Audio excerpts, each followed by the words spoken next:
He'll kill us." But the herdsman whispered something that made her blood run cold. The year is 1880. In the dusty heart of Texas, a broken Civil War colonel thought his fighting days were over. But when screams pierce the prairie silence and blood stains the earth red, some battles choose you. Tonight, we dive into a tale of corruption, vengeance, and the price of silence, where a man's past collides with a conspiracy that reaches the highest halls of power. Stay with me until the very end and tell me in the comments what city you're watching from, so I can see how far this story travels across our great nation.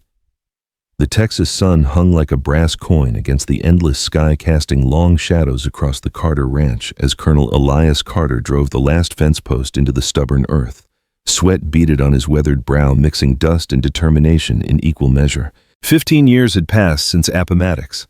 15 years since he'd hung up his cavalry saber and sworn never to take another life.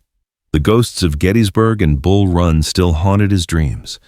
But here in the vastness of West Texas, a man could almost convince himself that peace was possible. Almost. The ranch house stood silent behind him, a testament to dreams that had withered like tumbleweeds in the desert wind. Elizabeth's rose garden had long since surrendered to the harsh climate, and Emma's swing creaked empty in the breeze, a hollow sound that never failed to twist the knife in his chest.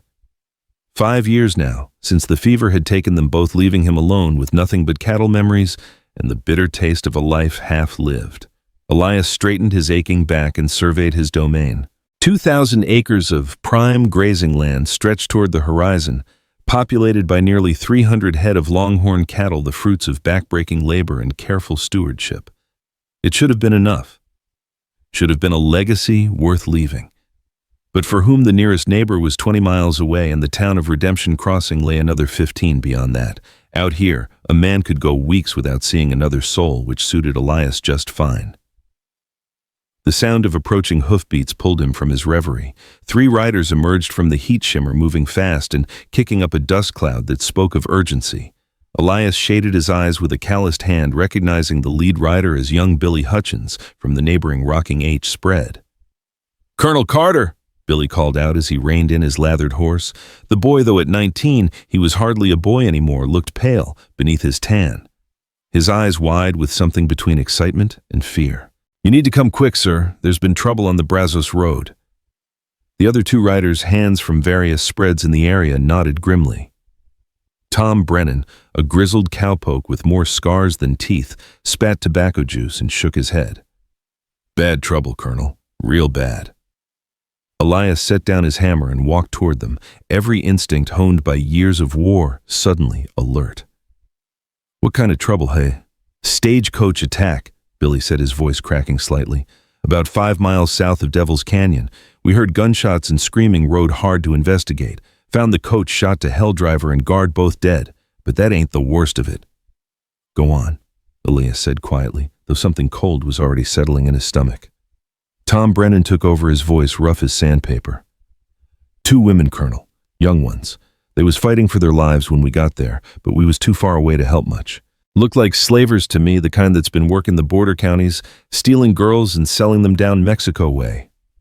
The 3rd rider, a Mexican vaquero named Carlos, whom Elias recognized from the Johnson Ranch, crossed himself and spoke in heavily accented English. "Muy malo, Señor Colonel. Very bad men. They fight like diablos when we try to help. We drive them off, but barely. The señoritas, they are hurt. Need doctor." Elias felt something stir within him that he'd thought long buried, a cold, familiar rage that had once driven him to lead cavalry charges against Confederate lines. "Where are they now?" "Doc Peterson's place in town," Billy said. "But Colonel, there's something else, something that don't sit right." "Speak plainly, son." Billy exchanged glances with the other 2 men before continuing.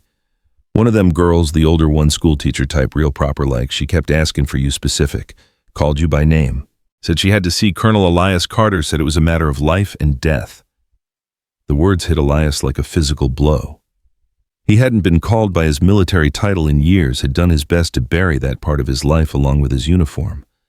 Few people in Redemption Crossing even knew of his war service, and those who did respected his desire to let sleeping dogs lie. Who could possibly be asking for him by name, and why? Did she say anything else? he asked, his voice carefully controlled. Tom Brennan nodded slowly. Matter of fact, she did. Said to tell you it was about the eagle ring. That mean anything to you, Colonel? The blood drained from Elias's face. The eagle ring. He hadn't heard those words in over a decade, had hoped never to hear them again. His hand unconsciously moved to the pocket watch in his vest, the one with the inscription that still haunted his dreams. The eagle ring was connected to things better left buried, to decisions made in the heat of war that no man should have to live with. I'll saddle up, he said simply. 20 minutes later, Elias was riding hard toward Redemption Crossing, his mind racing faster than his horse's hooves. The eagle ring, Senator Marcus Whitley's calling card from their days serving together in the Union Army. Whitley had been his commanding officer for the better part of 2 years, a man of intelligence and cunning who'd used both the war and its aftermath to climb the political ladder. After Appomattox, Whitley had parlayed his military record into a seat in the Texas legislature, then the U.S. Senate. These days, he was one of the most powerful men in Austin, with fingers in every profitable pie, from railroad contracts to land speculation. But Elias knew secrets about Marcus Whitley that would destroy him. Secrets about civilian casualties covered up as military necessities, about Confederate gold that never made it to Union coffers, about orders that crossed lines no civilized man should cross. They'd parted ways after the war on bitter terms, with an understanding that neither would speak of what they'd witnessed. It was a devil's bargain sealed with blood and enforced by mutual destruction. So why was someone invoking the eagle ring now? And what did it have to do with 2 young women being attacked by slavers? The town of Redemption, Crossing squatted on the prairie like a collection of weathered bones, its single main street lined with the usual frontier establishments, general store, saloon, sheriff's office, hotel, and Doc Peterson's combination office and apothecary. As Elias rode in, he noticed more activity than usual. Groups of men stood talking in hushed tones, their expressions grave. Word of the attack had spread quickly. He tied his horse outside Doc Peterson's office and pushed through the door, the familiar smell of carbolic acid and whiskey, the doctor's dual remedies for most ailments hitting him immediately. Doc Peterson, a thin man with gentle hands and tired eyes, looked up from washing blood from his instruments. "Elias," the doctor said with relief. "Thank God you're here. I was wondering how to get word to you. How are they?" "The younger one can't be more than 17 or 18, took a bullet through the shoulder. Clean wound, but she's lost considerable blood and has a fever. I've got her sedated for now. The older woman, maybe 25 or so, has some cuts and bruises, but nothing life-threatening. She's been asking for you constantly since they brought her in." "Where is she?" Doc Peterson jerked his head toward the back room. "In there." "But Elias..." He caught the colonel's arm as he moved past. "Whatever this is about, be careful. That woman's scared of something a lot worse than those slavers. I've seen fear before, and this goes deeper than a simple robbery." Elias nodded and made his way to the back room. The woman sat in a wooden chair beside a narrow bed where her companion lay unconscious, pale, but breathing steadily. She was indeed a schoolteacher type, as Billy had said, auburn hair pulled back in a severe bun, wire-rimmed spectacles, and a dark dress that had once been prim but was now torn and stained with blood and dirt. Despite her ordeal, she held herself with quiet dignity, though her hands shook as she clutched a blood-soaked handkerchief. When she saw him, her eyes widened with recognition and relief. "Colonel Carter," she said, rising quickly. "Thank God. I'm Abigail Moore, and this," she gestured to the sleeping girl, "is Clara Dawson. We've been trying to reach you for 3 days." "Why?" Elias asked simply. Abigail glanced toward the door, then moved closer and lowered her voice. "Because Clara is Senator Marcus Whitley's daughter, and he's trying to kill her." The words hung in the air like gun smoke. Elias felt the familiar weight of dread settling on his shoulders, the same feeling he'd had before every major battle during the war. "Explain." Abigail took a shuddering breath. Clara's mother was Senator Whitley's mistress 15 years ago, a young Mexican woman named Maria Esperanza. When Maria became pregnant, Whitley paid her to disappear, but he kept track of them over the years. Clara grew up believing her father was dead, but recently she discovered the truth. That doesn't explain why he'd want her dead. Because Clara's not just his daughter.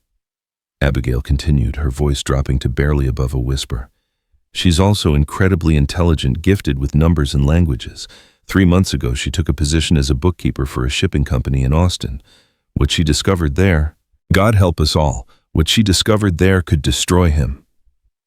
Before Elias could respond, the sleeping girl Clara stirred and opened her eyes. They were startlingly green, and despite her youth and obvious pain, they held an intelligence that seemed almost unnaturally acute.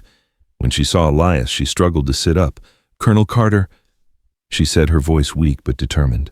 "I know about the Eagle Ring. I know what it means, and I know why you helped my father cover up what happened at Millerville."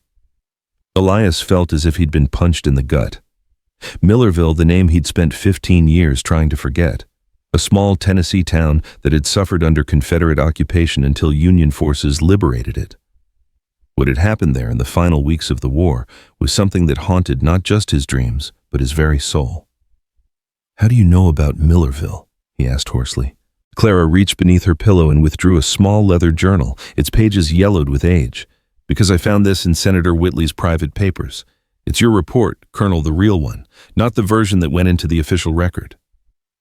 With trembling hands, Elias took the journal and opened it. His own handwriting stared back at him, documenting in precise military language the atrocities that had been committed under Whitley's orders, the civilian casualties, the summary executions, the theft of Confederate gold that was supposed to go to Union coffers, but instead disappeared into private accounts. And worst of all, the systematic rape and murder of Confederate women who had been interrogating for information about hidden supplies.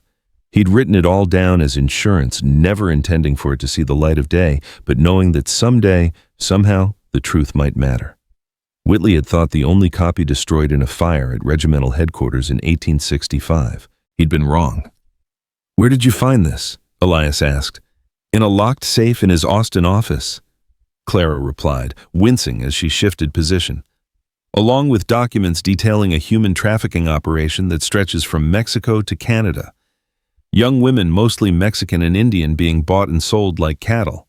The shipping company I worked for was just one piece of it. They handled transportation." Abigail took up the story. When Clara discovered what the numbers meant, she tried to go to the authorities, but Senator Whitley has influence everywhere. The first sheriff she approached was dead within a week, thrown from his horse, they said.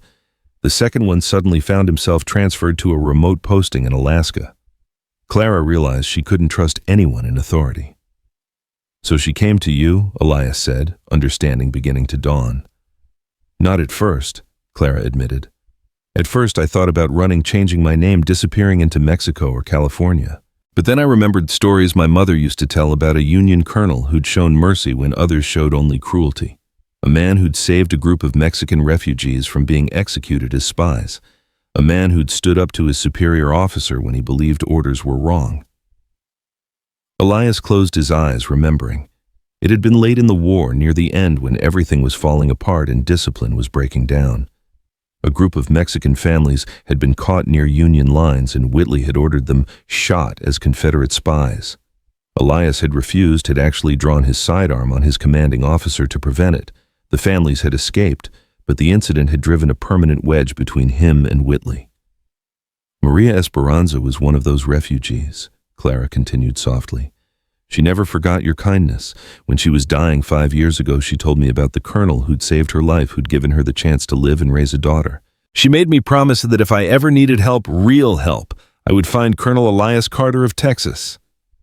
The weight of destiny settled on Elias's shoulders like a lead blanket. For 15 years he'd lived in isolation, telling himself he'd paid his dues and earned the right to peace. But the past had found him anyway, as it always did. The question now was what he intended to do about it. "Those men who attacked you," he said, "they weren't random slavers, were they?" Abigail shook her head. "Bounty hunters. Senator Whitley put out word that Clara was a runaway indentured servant who'd stolen money from her employer. There's a $1,000 reward for her return, dead or alive. And he knows you're coming to me." "We've been careful," Clara said, "but he's not stupid. He knows about Millerville, knows you have reason to hate him. He'll assume that if we survive the attack, we'd try to reach you." As if summoned by her words, the sound of approaching horses echoed from the street outside. Elias moved to the window and peered through the dusty glass. 6 riders were approaching at a measured pace, not the desperate speed of men bringing news, but the deliberate advance of hunters who knew their prey was cornered. "Dr. Peterson," Elias called. The older man appeared in the doorway immediately. Yes? Is there a back way out of here? Through the storage room, but Elias, how long before the girl can travel? Doc Peterson examined Clara, quickly checking her bandages and feeling her forehead. She shouldn't be moved for at least a week, maybe more. The fever's still running high and that wound could reopen. Outside, the riders had stopped in front of the building. Elias could hear boots on the wooden sidewalk, the jingle of spurs, the low murmur of voices conferring. Professional voices, men who knew their business. Can't be helped, Elias said grimly. Doc, I need you to saddle your horse and ride hard for the Johnson Ranch. Tell Carlos to gather every Mexican vaquero he can find and bring them to my place. Tell them it's about justice for their sisters and daughters. Elias, what are you? Just do it, Doc, and take this. He pressed a $20 gold piece into the doctor's hand. Payment for services rendered. The footsteps had stopped directly outside the front door. Elias could see shadows moving past the windows, men taking positions. They were professionals, all right, probably ex-military like himself, the kind of men who knew how to surround a building and ensure nothing inside escaped. Miss Moore, he said quietly, can you handle a rifle? Abigail's chin lifted defiantly. I grew up on a farm in Kansas, Colonel. I can handle anything that shoots. Good. There's a Winchester and Doc's office ammunition in the cabinet beside it. Clara, can you walk? The younger woman gritted her teeth and swung her legs over the side of the bed. I can do whatever I have to do, a voice called from outside, cultured, educated, with just a hint of southern drawl. Colonel Carter, I know you're in there. My name is Captain Samuel Morrison, and I represent certain interested parties in Austin. We have no quarrel with you, sir. We're simply here to collect some stolen property and return it to its rightful owner. Elias helped Clara to her feet, noting how she swayed but remained upright through sheer force of will.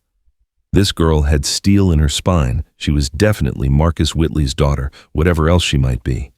There's nothing stolen in here, Captain, Elias called back. Just a doctor treating wounded patients. I'm afraid that's not entirely accurate, Colonel. We're looking for a young woman named Clara Esperanza, goes by Clara Dawson now, and her accomplice. They've stolen certain documents belonging to Senator Whitley, and we're authorized to use whatever force necessary to retrieve them. Elias caught the significance of the name change.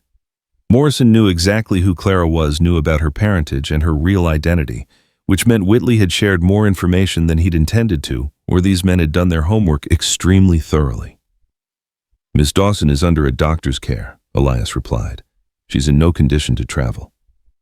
A pause. Then, Colonel, I served under General Sherman during the March to the Sea. I know who you are and what you're capable of. I also know you're a reasonable man who understands the realities of power. Senator Whitley is prepared to be generous in exchange for cooperation. Elias looked at Clara, who was clutching the leather journal to her chest like a lifeline. In her green eyes, he saw not just fear but determination, the same quality he'd seen in young soldiers before their first battle when they knew they might die but were prepared to do their duty anyway. What kind of generous, he called. $50,000 deposited in any bank you choose. All charges against the women dropped. A full pardon for any irregularities that might have occurred during your military service. Clean slate, Colonel. A chance to start over. It was a tempting offer, enough money to rebuild his ranch into something magnificent to honor Elizabeth and Emma's memory and style. Enough to buy peace and security for the rest of his natural life. All he had to do was turn over 2 young women to men who would almost certainly kill them.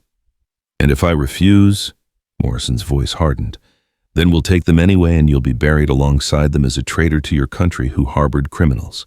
The choice is yours, Colonel, but it's not really much of a choice. Elias moved to the window again and counted the shadows. 6 men positioned to cover all exits, professional killers with military training and modern weapons. The odds were not good for a former cavalry officer, a schoolteacher, and a wounded girl.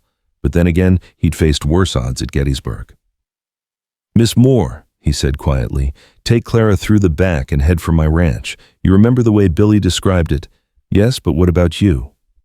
I'll be along shortly. I just need to have a conversation with Captain Morrison about the nature of honor. Clara grabbed his arm with surprising strength. Colonel, you don't understand. Senator Whitley isn't just running a trafficking operation, he's building a political machine. The women, the gold, the blackmail material he's gathered over the years, it's all part of something bigger. He's planning to run for president in 1884. and he's eliminating anyone who could expose his past. All the more reason to stop him now, Elias replied. But if you die here, then you take that journal to the newspapers in Dallas or Houston. Find someone who can't be bought or intimidated. Make sure the truth gets told. He pressed his pocket watch into her hands. This was my daughter's. If something happens to me, sell it and use the money to get somewhere safe. Abigail had retrieved the Winchester and was checking its load with practiced efficiency. I'm not leaving you to face 6 men alone. You're not leaving me alone, Elias said with a grim smile. You're making sure Clara and that journal survive. That's more important than any of our lives. Before either woman could protest further, he stepped toward the front door and called out, Captain Morrison, I've considered your offer, and I'm afraid I'll have to decline. You see, I've already been offered a better deal. What kind of deal? The kind where I get to sleep at night knowing I'm not a coward and a murderer. Silence stretched for a long moment, broken only by the distant sound of horses and the creak of settling wood. Then Morrison's voice came again, colder now. I'm sorry to hear that, Colonel. I truly am. Boys, light it up. The first gunshot shattered the front window, sending glass cascading across the office floor. Elias threw himself behind the doctor's desk as bullets began punching through the thin wooden walls. In the back room, he could hear Abigail helping Clara through the storage room toward the rear exit. He counted muzzle flashes, 6 men, just as he'd estimated. 2 in front, 2 covering the sides, 2 watching the back. Standard procedure for a building assault. The problem was standard procedure usually worked. Drawing his Colt Peacemaker, the same sidearm he'd carried through 3 years of war. Elias waited for the initial barrage to slack off. When it did, he rose and put 2 quick shots through the front window, aiming for the muzzle flashes. A cry of pain suggested at least one had found its mark. Colonel, Morrison shouted, this is your last chance. Elias's answer was another shot that splintered the doorframe inches from where the captain was taking cover. The response was immediate and overwhelming, a concentrated barrage that turned Doc Peterson's office into a shooting gallery. Medicine bottles exploded, books burst into clouds of paper fragments, and the wooden walls began to resemble Swiss cheese. But Elias was no longer behind the desk. Moving with skills learned in a dozen cavalry charges, he'd rolled toward the side wall and was working his way toward the back of the building. If he could reach the storage room, he might be able to flank the rear guards and create an escape route. He was halfway there when the building's front door exploded inward and 2 men rushed inside. Elias dropped the first with a shot to the chest, but the second man's bullet caught him in the left shoulder, spinning him around and sending him crashing into a cabinet full of medical supplies. Pain blazed through his arm and shoulder, but he forced himself to keep moving. Rolling behind an examination table, he snapped off 2 more shots at the remaining attacker. The man dove for cover behind an overturned chair, giving Elias precious seconds to assess his situation. His left arm was useless, blood soaking through his shirt and dripping onto the floor. He had 3 rounds left in his revolver, with a box of ammunition somewhere in his saddlebags outside, which might as well have been on the moon. The sound of splintering wood from the back of the building suggested the rear guards were making their own entrance. This was how it would end then. Not in a blaze of glory charging Confederate lines, but trapped like a rat in a doctor's office, outgunned and outmaneuvered by hired killers. There were worse ways for a soldier to die, he supposed. But then he heard something that changed everything, the sound of approaching hoofbeats, many of them coming fast from the direction of the Johnson Ranch. Carlos and his vaqueros responding to Doc Peterson's summons faster than anyone had a right to expect. The gunfire from outside suddenly intensified, but now it was no longer one-sided. Shouts in Spanish mixed with screams of pain and the whinnying of frightened horses. The siege of Doc Peterson's office had become a running gun battle in the streets of Redemption Crossing. Elias used the distraction to reload his revolver, gritting his teeth against the pain in his shoulder. The man behind the chair was looking toward the windows, trying to understand what was happening outside. It was the last mistake he would ever make. The colonel's shot took him square in the head. Fighting his way to the front window, Elias peered out at a scene from a Western dime novel. Carlos and a dozen Mexican vaqueros were engaging Morrison's men in a running firefight that stretched the length of Main Street. The vaqueros fought with the desperate courage of men defending their family's honor, while Morrison's professionals had the cold efficiency of trained killers. But numbers were telling. Morrison himself was down, clutching a wounded leg behind an overturned wagon. 2 of his men were motionless in the dust, and the others were falling back toward their horses. "Colonel," Carlos called out in accented English, "you are safe." "Still breathing," Elias called back. "Bueno, the señoritas, they reach your ranch safely." Relief flooded through Elias as the surviving attackers mounted their horses and fled toward the south, leaving their dead behind. The immediate threat was over, but he knew this was only the beginning. Marcus Whitley would not take defeat lightly, and next time he would come with more men and fewer scruples. As Carlos and his vaqueros rode up to the doctor's office, Elias holstered his revolver and tried to assess the damage. His shoulder throbbed with each heartbeat, and he was losing blood steadily. Doc Peterson would have to dig the bullet out when he returned, assuming the good doctor hadn't decided to keep riding for parts unknown. But Clara and Abigail were safe, at least for now. And more importantly, the journal was safe. The evidence of Marcus Whitley's crimes would see the light of day, whatever the cost. Carlos dismounted and approached with obvious concern. "Senor Colonel, you are hurt badly." "I've been worse," Elias said, though in truth he was beginning to feel lightheaded. "How many did we lose?" "2 dead, 3 wounded, but we kill 4 of theirs and send the rest running like dogs." Carlos spat in the dust. "These men, they are very bad. They carry papers that say they can take any Mexican woman they want for questioning. It's like the old days when my people were slaves in our own land." Elias nodded grimly. "It's going to get worse before it gets better, Carlos. Senator Whitley has resources we can't match, and he's not going to give up." "Then we must be ready for war." "No." Looking at the carnage in the street, at the bodies of men who died for nothing more than greed and political ambition, Elias felt the old familiar weight settling on his shoulders. He'd thought his fighting days were over, had believed he'd earned the right to peace. But some fights chose you whether you wanted them or not. "Yes," he said quietly. "I suppose we must." As the sun began to set over Redemption Crossing, painting the sky the color of blood, Colonel Elias Carter stood in the ruins of Doc Peterson's office and contemplated the war that was coming. It would be different from the last one, more personal, more vicious, with fewer rules and higher stakes. But in the end, it would still come down to the same eternal struggle between those who would use power to exploit the innocent and those who would stand against them. He thought of Clara Dawson, Marcus Whitley's daughter, carrying proof of her father's crimes toward an uncertain future. He thought of Abigail Moore, the schoolteacher who'd risked everything to protect a student. And he thought of Elizabeth and Emma, buried on a hill overlooking his ranch, who would never see the justice that was coming. The war for Texas. The real war. The one that would determine whether the state belonged to the people or to men, like Marcus Whitley, was about to begin. The ride back to the ranch took 2 hours through terrain that seemed to shift with every shadow cast by the dying sun. Elias's shoulder burned with each step his horse took, but the pain kept him alert, kept him focused on the treacherous path ahead, both literal and figurative. Carlos and his vaqueros rode in formation around him, their eyes constantly scanning the horizon for signs of pursuit. They'd won the battle in Redemption Crossing, but wars weren't decided by single engagements. Blood had soaked through the makeshift bandage Carlos had fashioned from a torn shirt, and Elias could feel his strength ebbing with each mile. But his mind remained sharp, calculating odds and possibilities with the cold precision that had kept him alive through 3 years of cavalry charges. Whitley would regroup quickly. Men like him always had contingency plans. By tomorrow, maybe sooner, there would be more hunters on the trail, better armed and more numerous than Morrison's crew. "Senor Colonel," Carlos called out, his voice carrying concern. "You need the doctor. This bleeding, it is too much."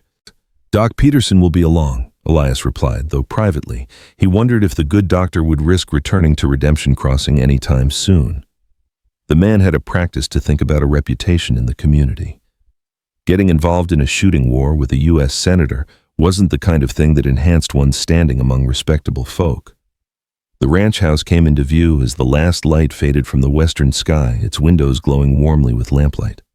Smoke rose from the chimney, and Elias could see movement in the kitchen, Abigail no doubt making herself useful while Clara recovered from the journey. The sight should have been comforting, but instead it filled him with dread. His home was about to become a fortress, and these 2 young women were about to discover what it meant to be hunted by the most powerful man in Texas. They rode into the yard at a canter, the horses' hooves drumming against the hard-packed earth.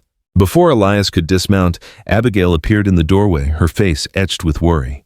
"Thank God you're alive," she said, rushing toward them. "We heard the gunfire from here. How many—" She stopped short when she saw the blood on his shirt. "You're hurt." "Just a scratch," Elias said, though the effort of dismounting nearly sent him to his knees. Carlos caught his good arm and steadied him. "That's more than a scratch," Abigail said firmly, taking charge with the authority of someone accustomed to managing crises. "Carlos, help me get him inside. I'll need hot water, clean cloth, and whatever medical supplies he has." "Si, senora, but first we must speak of defense. More men will come, and soon." Elias nodded, forcing his legs to carry him toward the house.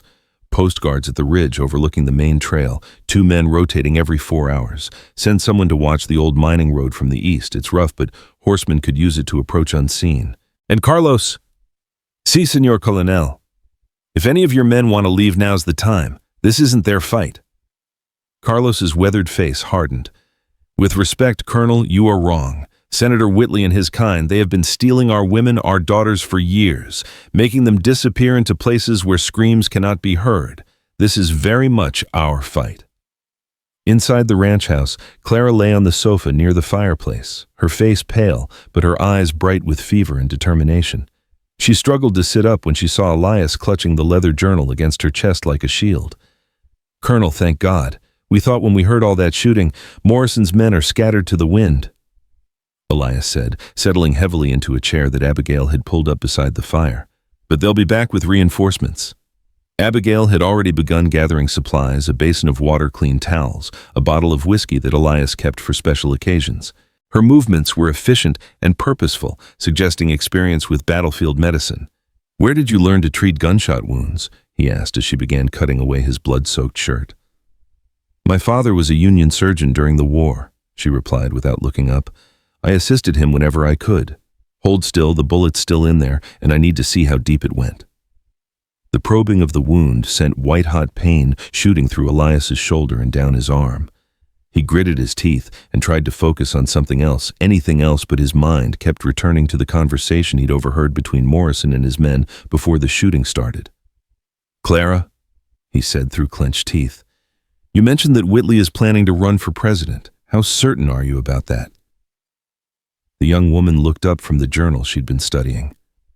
"Completely certain. I found correspondence with party bosses in Washington, contributions to his campaign fund that haven't been announced yet, even preliminary discussions about running mates. He's been planning this for years." Abigail paused in her work, a blood-stained cloth in her hands. "That explains the urgency.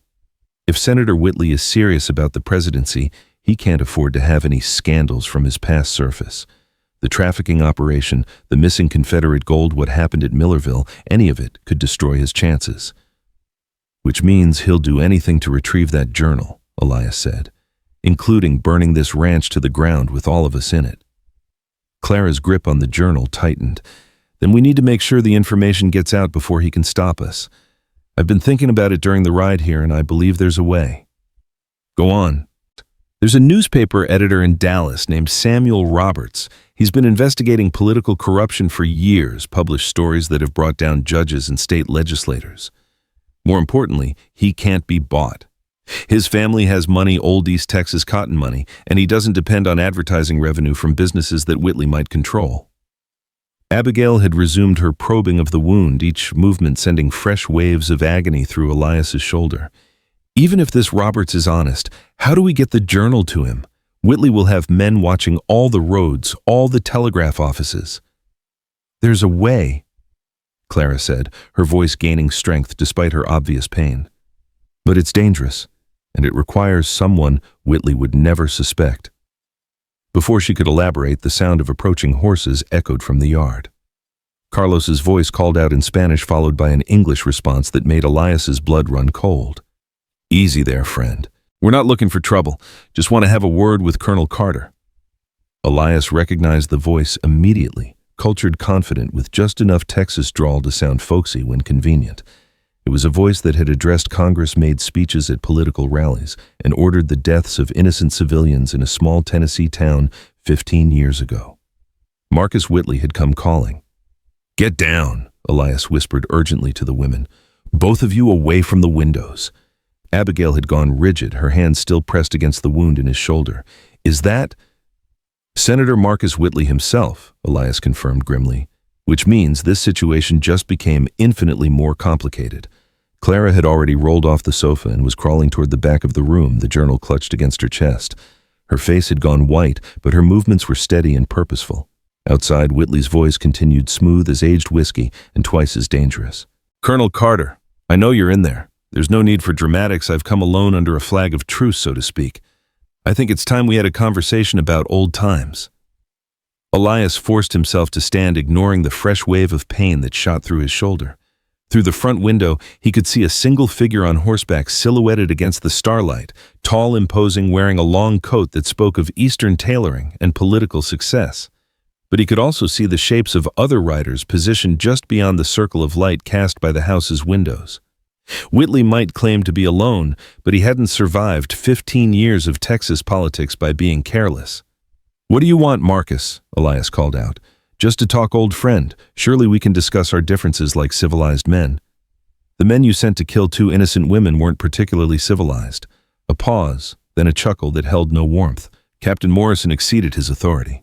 "I sent him to retrieve stolen property, not to start a war in the middle of Redemption Crossing. His failure to follow orders cost him his life and several good men besides." Elias glanced at Clara, who had positioned herself behind the heavy oak table Elizabeth had used for her sewing. The young woman's eyes were wide with a mixture of fear and fascination, seeing her father for the first time, but seeing him as the enemy who wanted her dead. "The property you're referring to belongs to Miss Dawson," Elias said. "I believe the law calls it inheritance." "The law," Whitley replied with evident amusement, "is whatever I say it is in this part of Texas. But I'm not here to debate legalities, Elias. I'm here to offer you something far more valuable than legal standing." "Such as?" "The truth about Elizabeth." The words hit Elias like a physical blow, driving the breath from his lungs and sending his mind reeling. Elizabeth, his wife, dead 5 years now from fever, or so he'd been told. The foundation of his grief. The reason he'd retreated from the world into lonely exile on his ranch. "What about Elizabeth?" he managed to say. "Oh, my dear Colonel," Whitley said, his voice carrying clearly through the night air. "Did you really believe it was coincidence that the fever took her so quickly, so efficiently?" Just days after she began asking questions about certain financial irregularities in the land office records, Elias felt the world tilting beneath his feet. Elizabeth had indeed been looking into land deals during the weeks before her death, something about Mexican families being cheated out of their property by fraudulent surveys and forged documents.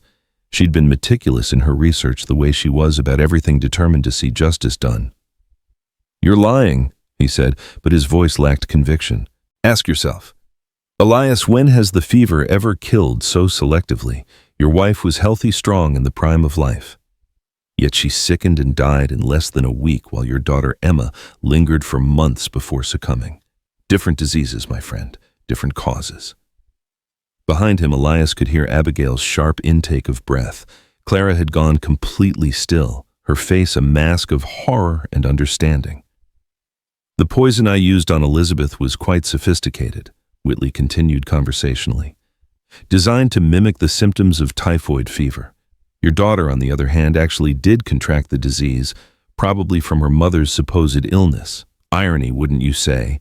Rage boiled up in Elias's chest, a fury so pure and consuming that it threatened to overwhelm his reason. For 5 years he'd mourned Elizabeth's death as a cruel twist of fate. For 5 years he'd blamed himself for not getting her to a doctor sooner, for not recognizing the symptoms quickly enough. And all that time she'd been murdered by the man who now sat outside his home like a spider in its web. "Why?" he whispered. "Because she was inconvenient," Whitley said simply. Elizabeth had documented enough evidence of the land fraud to expose the entire operation. Worse, she'd connected it to the railroad contracts and the missing Confederate gold. She was going to take her findings to the federal authorities in Austin. I couldn't allow that. Elias closed his eyes, seeing Elizabeth's face as clearly as if she were standing beside him. Her dark hair pinned back as she worked at her desk, surrounded by maps and documents and legal papers. Her look of satisfaction when she'd finally unraveled some particularly complex piece of corruption. Her determination to see justice done, no matter the cost. You killed the finest woman who ever lived because she threatened your political ambitions, he said. I killed a troublesome woman because she threatened an operation worth millions of dollars and dozens of lives, Whitley corrected. Politics was always secondary to business, Elias. Surely your years of isolation haven't made you that naive. And Emma, was her death part of your business as well? Emma's death was an accident, though I'll admit it solved certain problems. A grieving widower with a sick child is hardly in a position to investigate his wife's murder. By the time your daughter died, Elizabeth's research had been thoroughly destroyed, and you'd retreated so far into grief that you posed no threat to anyone. The revelation struck Elias like a series of physical blows, each one driving him deeper into a red haze of fury. But through the rage, his military mind continued to function, calculating angles and possibilities. Whitley hadn't come here just to gloat. There was something he wanted, something important enough to risk a personal appearance. "What do you want, Marcus?" he asked again. "I want my daughter," Whitley said simply. "And I want the journal she stole from my office. In exchange, I'm prepared to offer you something you value more than your own life."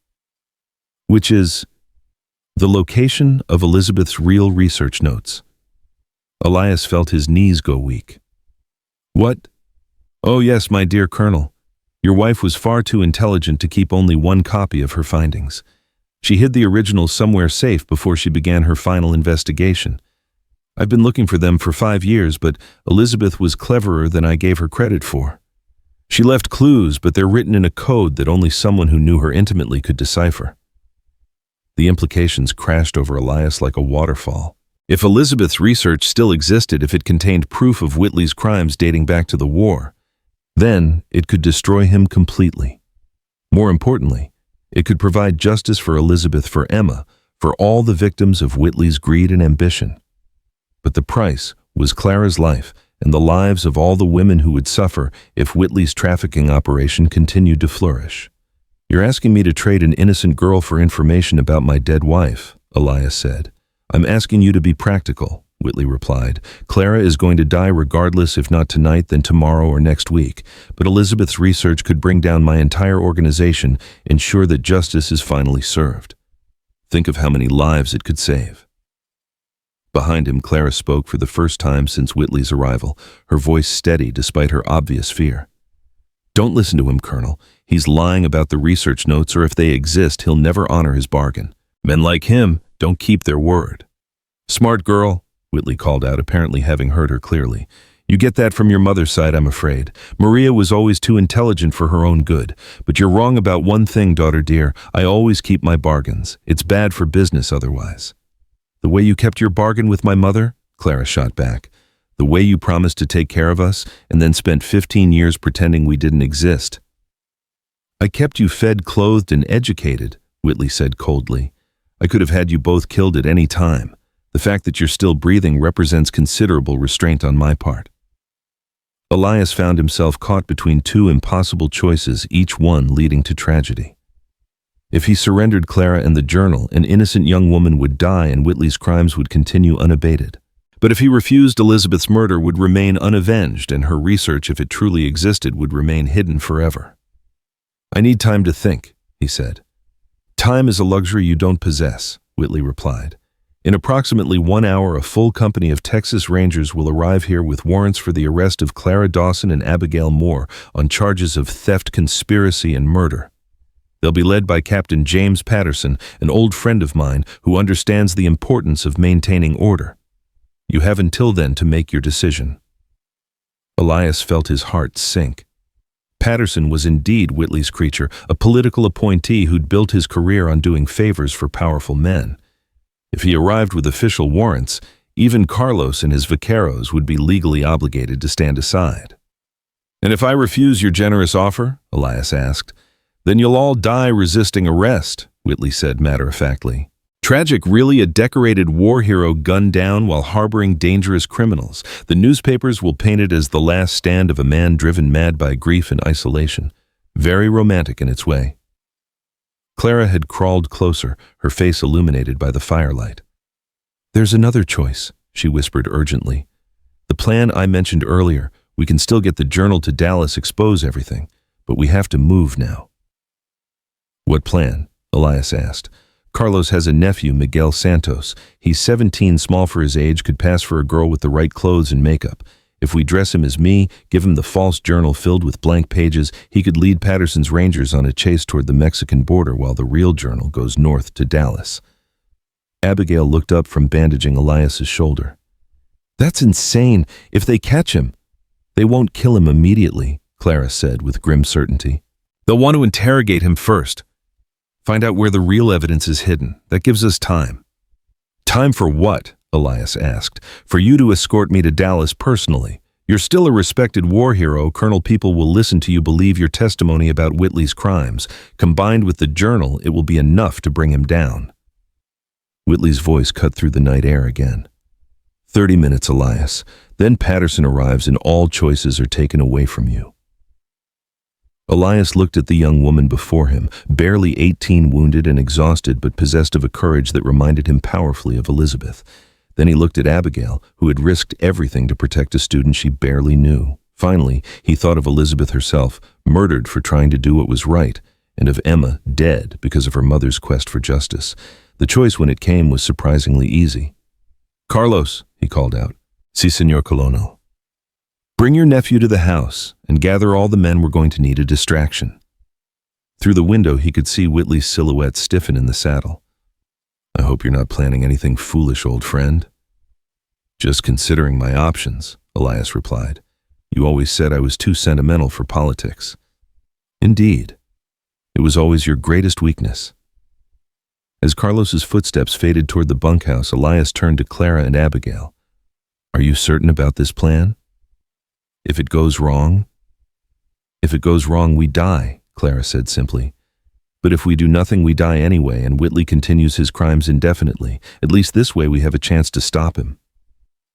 Abigail finished securing the bandage around Elias's shoulder. The bleeding stopped, but you need proper medical attention. That bullet has to come out before infection sets in.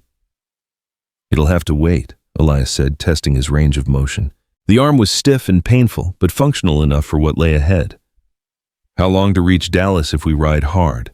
2 days, maybe 3 if we have to avoid the main roads, Clara replied. But Colonel, you're in no condition for that kind of journey.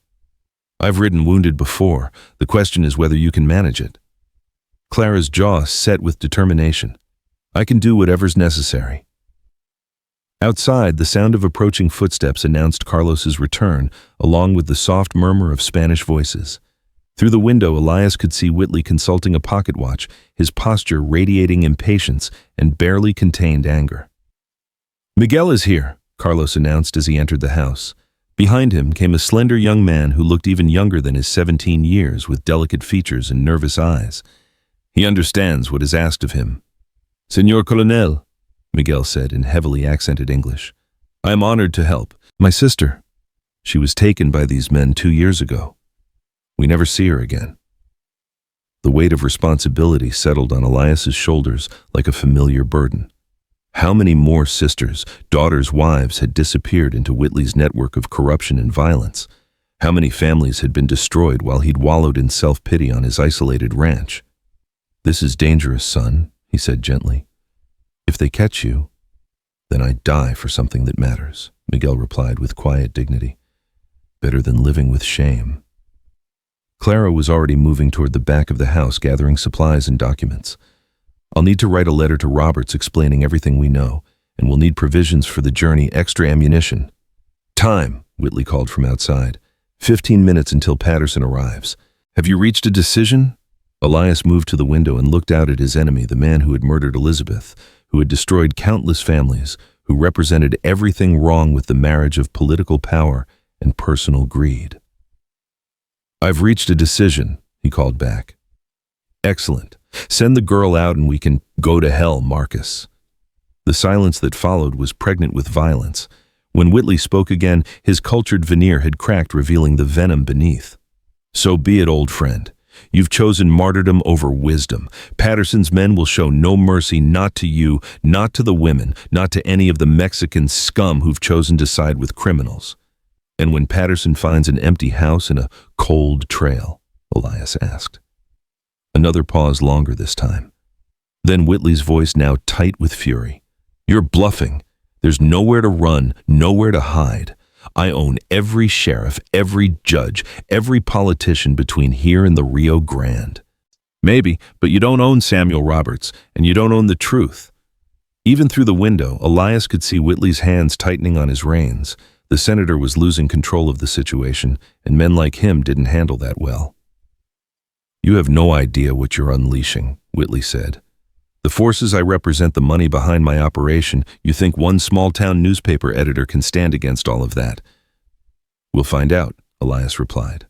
Behind him, the transformation was already underway. Miguel had donned one of Clara's dresses, and Abigail was pinning up his hair and applying cosmetics to make him appear more feminine.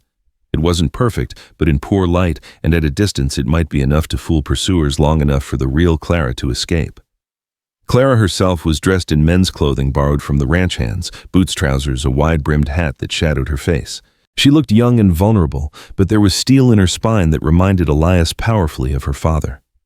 The good qualities that Marcus Whitley had possessed before power and greed corrupted him completely. The horses are ready, Carlos reported quietly. Miguel will ride south with 6 of my men as escort.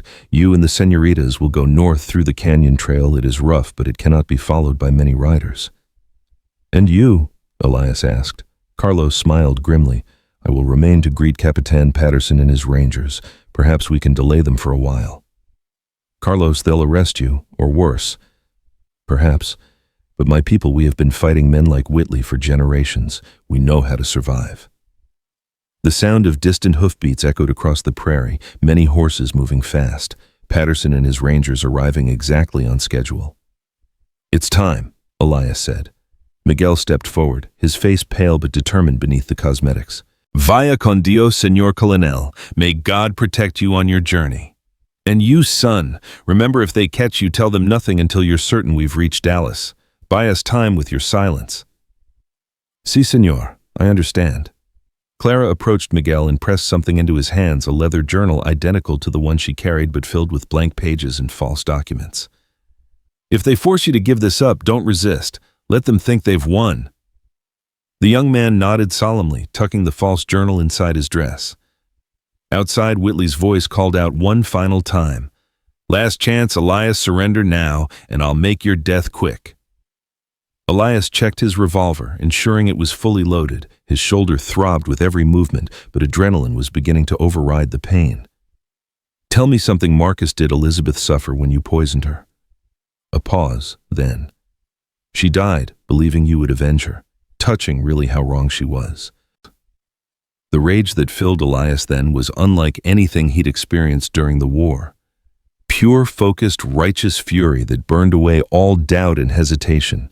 Elizabeth had died believing in him, trusting that he would see justice done. He'd failed her for 5 years, lost in grief and self-pity. But tonight that failure would end. Mount up, he said quietly. Clara swung into her saddle with practiced ease despite her wound, while Abigail settled onto a gentle mare that Carlos had selected for her. Elias hauled himself onto his own horse, gritting his teeth against the pain in his shoulder. Remember, he said to Miguel, ride hard for the border, but don't make it too easy for them. We need them to believe they're chasing the real Clara. I will not disappoint you, senor. As Miguel and his escorts thundered away toward the south, Elias led Clara and Abigail north into the maze of canyons and arroyos that cut through the hill country. Behind them, the night erupted in gunfire as Carlos and his remaining men engaged Patterson's rangers in a running battle designed to confuse and delay.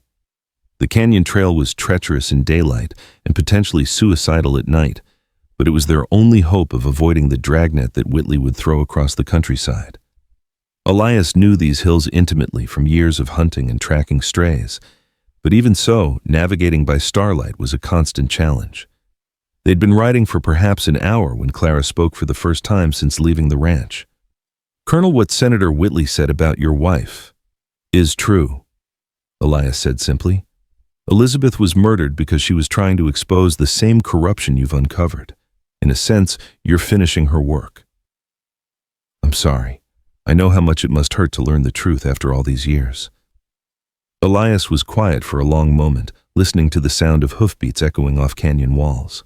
It hurts, he admitted finally, but it also gives me purpose. For 5 years I've been mourning Elizabeth's death as a senseless tragedy. Now I know it was murder, and murder demands justice. Behind them, the sound of gunfire had faded into the distance. Carlos and his men had either escaped or been overwhelmed, but either way they'd bought precious time for the real escape to succeed. How long before they realize Miguel isn't me? Clara asked. Depends on how clever the boy is, Abigail replied. If he can lead them on a chase for several hours before they get close enough to see through the disguise. It should be enough, Elias said. By the time they discover the deception and double back, we'll be well on our way to Dallas. Clara shifted in her saddle, favoring her wounded shoulder. Colonel, there's something else you need to know about the journal, something I haven't told you yet. What's what? It doesn't just contain evidence of the trafficking operation and the missing Confederate gold. There are names, hundreds of them. Politicians, judges, businessmen, even some Union generals who took bribes during Reconstruction. If this information becomes public, it won't just destroy Senator Whitley. It will bring down half the power structure in Texas. Elias felt a chill that had nothing to do with the night air. How far does it go? All the way to Washington. There are senators, congressmen, even cabinet members on Whitley's payroll. The trafficking operation was just one part of a much larger conspiracy to control politics and business throughout the Southwest. Jesus, Abigail breathed. No wonder he's so desperate to get it back. It also explains why he's willing to kill for it, Elias said grimly. Men with that much to lose won't hesitate to commit any crime to protect themselves. They rode in silence for another mile, each lost in private thoughts about the magnitude of what they were attempting. Taking on one corrupt senator was dangerous enough, but challenging a conspiracy that reached into the highest levels of government was tantamount to suicide. And yet what choice did they have? Elizabeth had died trying to expose a fraction of this corruption. How many other innocent people had suffered while good men and women chose to look the other way, rather than risk confronting such overwhelming power? There's a water stop about 2 miles ahead, Elias said eventually. We'll rest the horses there and decide on our route to Dallas. How many ways in and out of the city? Clara asked. Several, but Whitley will have them all watched by now. We'll need to be creative. As they crested a low ridge, the lights of a distant town twinkled in the valley below. It wasn't Dallas they had a long way to go yet, but it represented civilization's safety, the possibility of help from honest lawmen who hadn't been bought by Whitley's gold. Or it represented another trap, another place where corrupt officials waited to hand them over to their enemies. In this new world that Clara's revelations had created, it was impossible to know who could be trusted and who would sell them out for the right price. The only certainty was that somewhere behind them, the most powerful conspiracy in Texas was mobilizing to hunt them down, and somewhere ahead lay the slim hope of finding someone honest enough and brave enough to help them expose the truth. The race for Dallas and for justice had begun in earnest. Research Part 2, Louis Vuitton 1900 từ liên kết liên mạch với các phần trước trong câu chuyện pha hội thoại tạo thành một câu chuyện liên mạch khi ghép lại. Mỗi phần liên mạch với phần trước không giới thiệu lại câu chuyện ở đâu phần mới. Liên kết các phần của câu chuyện một cách liền mạch, sử dụng câu chuyện tiếp giữa các phần, duy trì chủ đề, tránh ngắt quãng đột ngột, không sử dụng gạch đào dòng hoặc tiêu đề phủ phong cách kể chuyện Mỹ Hoa Kỳ, giống văn giàu cảm xúc. Kể theo ngôi thứ 3, giữ độ kịch tính không viết lên màn kết thúc, phần không giới thiệu phần sau. Modifier 22. The water hole lay hidden in a grove of cottonwoods that had somehow found purchase in the rocky soil, their leaves whispering secrets to the night wind. Elias dismounted carefully, his wounded shoulder protesting every movement, and knelt beside the small spring that bubbled up from some underground source. The water was cold and sweet, a blessing in this harsh country where such luxuries were rare. Clara slid from her horse with obvious relief, her face drawn with pain and exhaustion. The fever had returned during their ride, painting bright spots of color on her pale cheeks, but her eyes remained alert and determined. She knelt beside Elias at the water's edge, cupping the precious liquid in her hands. How much farther to Dallas? She asked quietly. At this pace with the route we'll have to take 2 days, maybe 3. Elias studied her carefully. The question is whether you can make it that far. I'll make it, Clara said with quiet intensity. I have to. Too many people have died for this information to let it die with me. Abigail had been tending to the horses, checking their hooves and loosening their cinches to give them a proper rest. Now, she approached with water cupped in her hat, her practical nature asserting itself even in their desperate circumstances. "We can't maintain this pace," she said bluntly. "The horses are already showing signs of exhaustion, and Clara's wound is bleeding again. We need to find shelter and rest properly, or we'll collapse before we reach help." Elias knew she was right, but the knowledge sat like a stone in his stomach. Every hour they delayed gave Whitley more time to spread his net to position his agents along every road that led to Dallas. By now, Patterson's Rangers would have discovered Miguel's deception, and the hunt would be redirected northward with renewed fury. "There's an old mining camp about 5 miles northwest of here," he said finally. "Abandoned for years, but some of the buildings are still intact. We could hole up there until morning, get some real rest." "Is it safe?" Clara asked. "Safer than riding blind through these canyons in the dark, and if we're lucky there might be supplies left behind, food, medical equipment, maybe even fresh horses." As they prepared to mount up again, the distant sound of hoofbeats echoed off the canyon walls. All three froze, listening intently as the sound grew closer. It was impossible to tell how many riders, but they were moving fast and seemed to know exactly where they were going. "How could they have found us so quickly?" Abigail whispered. Elias was already leading his horse deeper into the cottonwood grove, motioning for the others to follow. "Miguel must have been caught sooner than we hoped, or someone else is tracking us. Whitley has resources we don't know about." They waited in tense silence as the hoofbeats approached the waterhole. Through the screen of leaves, Elias could see 6 riders emerge from the canyon trail, their horses lathered with sweat and their faces grim with purpose. They weren't wearing ranger uniforms, which meant they were probably Whitley's private army men who answered to no law but money and fear. The leader of the group dismounted and examined the muddy ground around the spring with practiced eyes. Even from a distance, Elias could see him pointing out hoofprints and discussing something with his companions in low voices. "They're good." Clara breathed so quietly that only Elias could hear her. "Professional trackers." Elias nodded grimly. Whitley wouldn't send amateurs on a mission this important. These men were probably former cavalry scouts, maybe even some of the same men who'd served under him during the war. The irony was bitter. His own military training being used against him by his former commanding officer. One of the trackers had wandered closer to their hiding place, his eyes scanning the ground for signs of their passage. Elias slowly drew his revolver, knowing that if they were discovered now, their only chance would be to fight their way out. But gunfire would bring more hunters, and they couldn't afford a running battle with Clara in her condition. The tracker stopped, not 10 feet from where they crouched, his head cocked as if listening for something. For a heart-stopping moment, Elias thought the man had heard them, but then he simply remounted his horse and rode back to join his companions. "Trail splits here," the leader said, his voice carrying clearly in the still air. "Half of them went south toward the border, but these prints head northwest. Could be a diversion, or could be the real quarry." "What do you want to do, Captain?" one of the other men asked. "Split up. Johnson take 2 men and follow the southern trail. Rest of us go northwest. If you catch them, signal with 3 shots. If it's a false trail, double back and follow us." As the trackers divided their forces and rode away in different directions, Elias felt a mixture of relief and renewed urgency. Miguel's sacrifice had bought them precious time, but it wouldn't last much longer. Soon the hunters would realize they were following the real trail, and then the pursuit would begin in earnest. "We move now," he said quietly, "before they get too far ahead and start looking for places where we might have taken cover." The ride to the abandoned mining camp tested all their reserves of strength and endurance. The trail was barely more than a deer path, winding through boulder fields and across creek beds that threatened to lame their horses with every step. Clara swayed in her saddle more than once, and Elias had to fight his own waves of dizziness as blood loss and exhaustion took their toll. But somehow, they made it, arriving at the ghost town just as the first pale light of dawn began to paint the eastern horizon.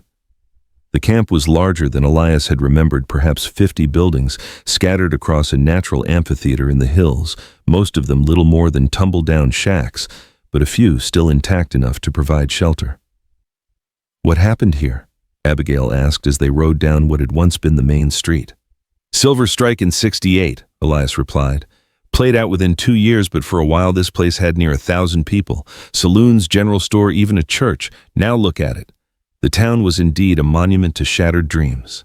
Empty windows stared like dead eyes from weathered buildings, and the wind whistled through gaps in walls that had once echoed with human voices.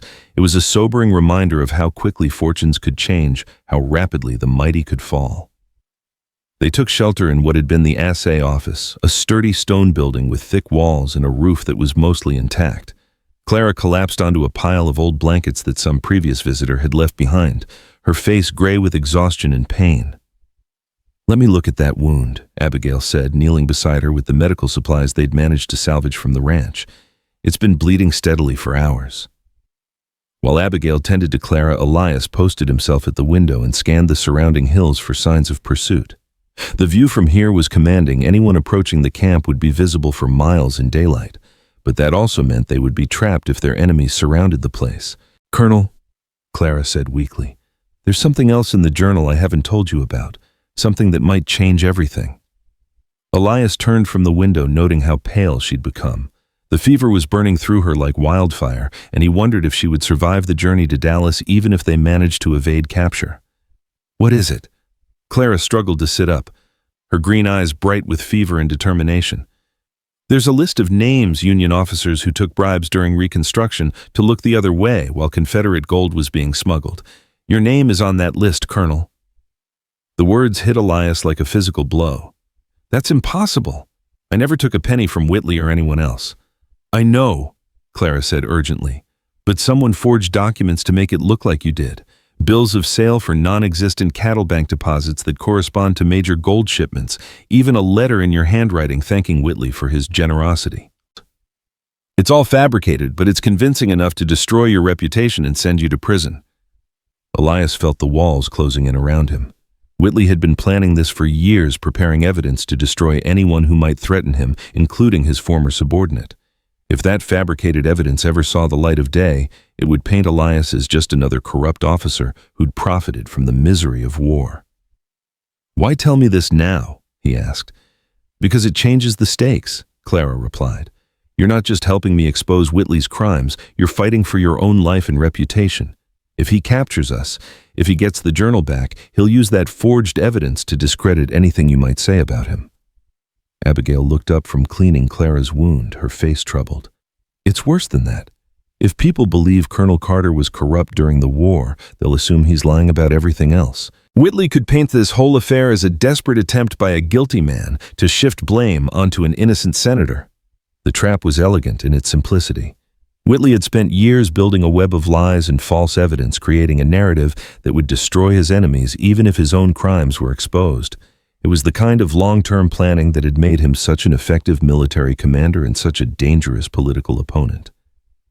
"Then we have to make sure the truth comes out first," Elias said grimly, "before Whitley has a chance to use his fabricated evidence." "How?" Clara asked. "Even if we reach Dallas, even if Roberts publishes the journal, Whitley will immediately counter with the forged documents. Who's going to believe us over a United States senator with official paperwork to back up his claims?" It was a fair question, and Elias didn't have a good answer. They were fighting an enemy who controlled the narrative, who had the resources to make lies seem like truth, and truth seem like lies. In such a battle, facts mattered less than perception, and perception could be bought and sold like any other commodity. But then he remembered something Elizabeth used to say during her research into the land frauds. "The truth has a way of defending itself if you give it enough time and the right platform." "We need more than just the journal," he said slowly. "We need proof that Whitley's evidence against me is fabricated. We need to expose his methods, show people how he operates." "How do we do that?" Abigail asked. Elias was quiet for a moment, thinking through the possibilities. Then an idea began to form, dangerous, probably suicidal, but potentially effective. "We make him come to us," he said finally. "We force him to act in the open where his methods can be observed and documented." Clara struggled to understand through her fever haze. "What do you mean?" "I mean, we don't run to Dallas. We make our stand here in this ghost town, and we make sure the whole world is watching when we do it." The plan that took shape over the next hour was audacious in its scope and terrifying in its implications. Instead of trying to reach Dallas with the journal, they would send word to Samuel Roberts to come to them, bringing witnesses and other newspaper editors if possible. They would turn the abandoned mining camp into a stage for the final confrontation with Whitley, ensuring that whatever happened would be witnessed and recorded. "It's insane," Abigail said when Elias finished explaining. "You're talking about turning ourselves into bait for the most powerful man in Texas." "We're already bait," Elias pointed out. "The difference is this way we control the circumstances of the final battle." Clara had been listening intently despite her fever, and now she nodded slowly. "It could work. Whitley's biggest advantage is his ability to operate in secret to control information and manipulate events from behind the scenes. But if we force him to act publicly in front of witnesses, he loses that advantage," Elias finished.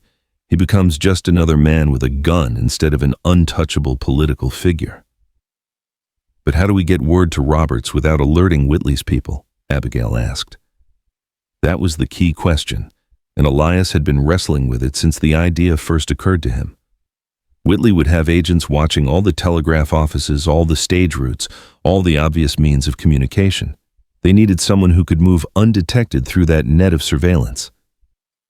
"There's a Comanche trading post about 20 miles north of here," he said finally, "run by a man named Joseph Crow Feather, half Comanche, half Irish, and completely unimpressed by white man's politics.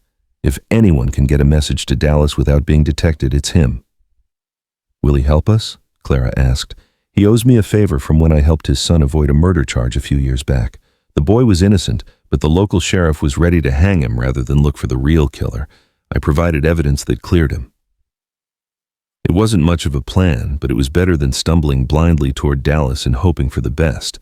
At least this way they would face their enemies on ground of their own choosing with witnesses to ensure that the truth survived, even if they didn't.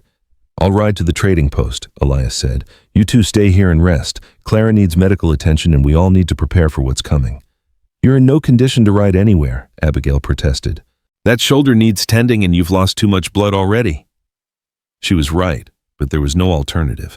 Clara was too weak to make the journey and Abigail didn't know the country well enough to find the trading post on her own. "I'll manage," Elias said. "I've done harder things with worse injuries."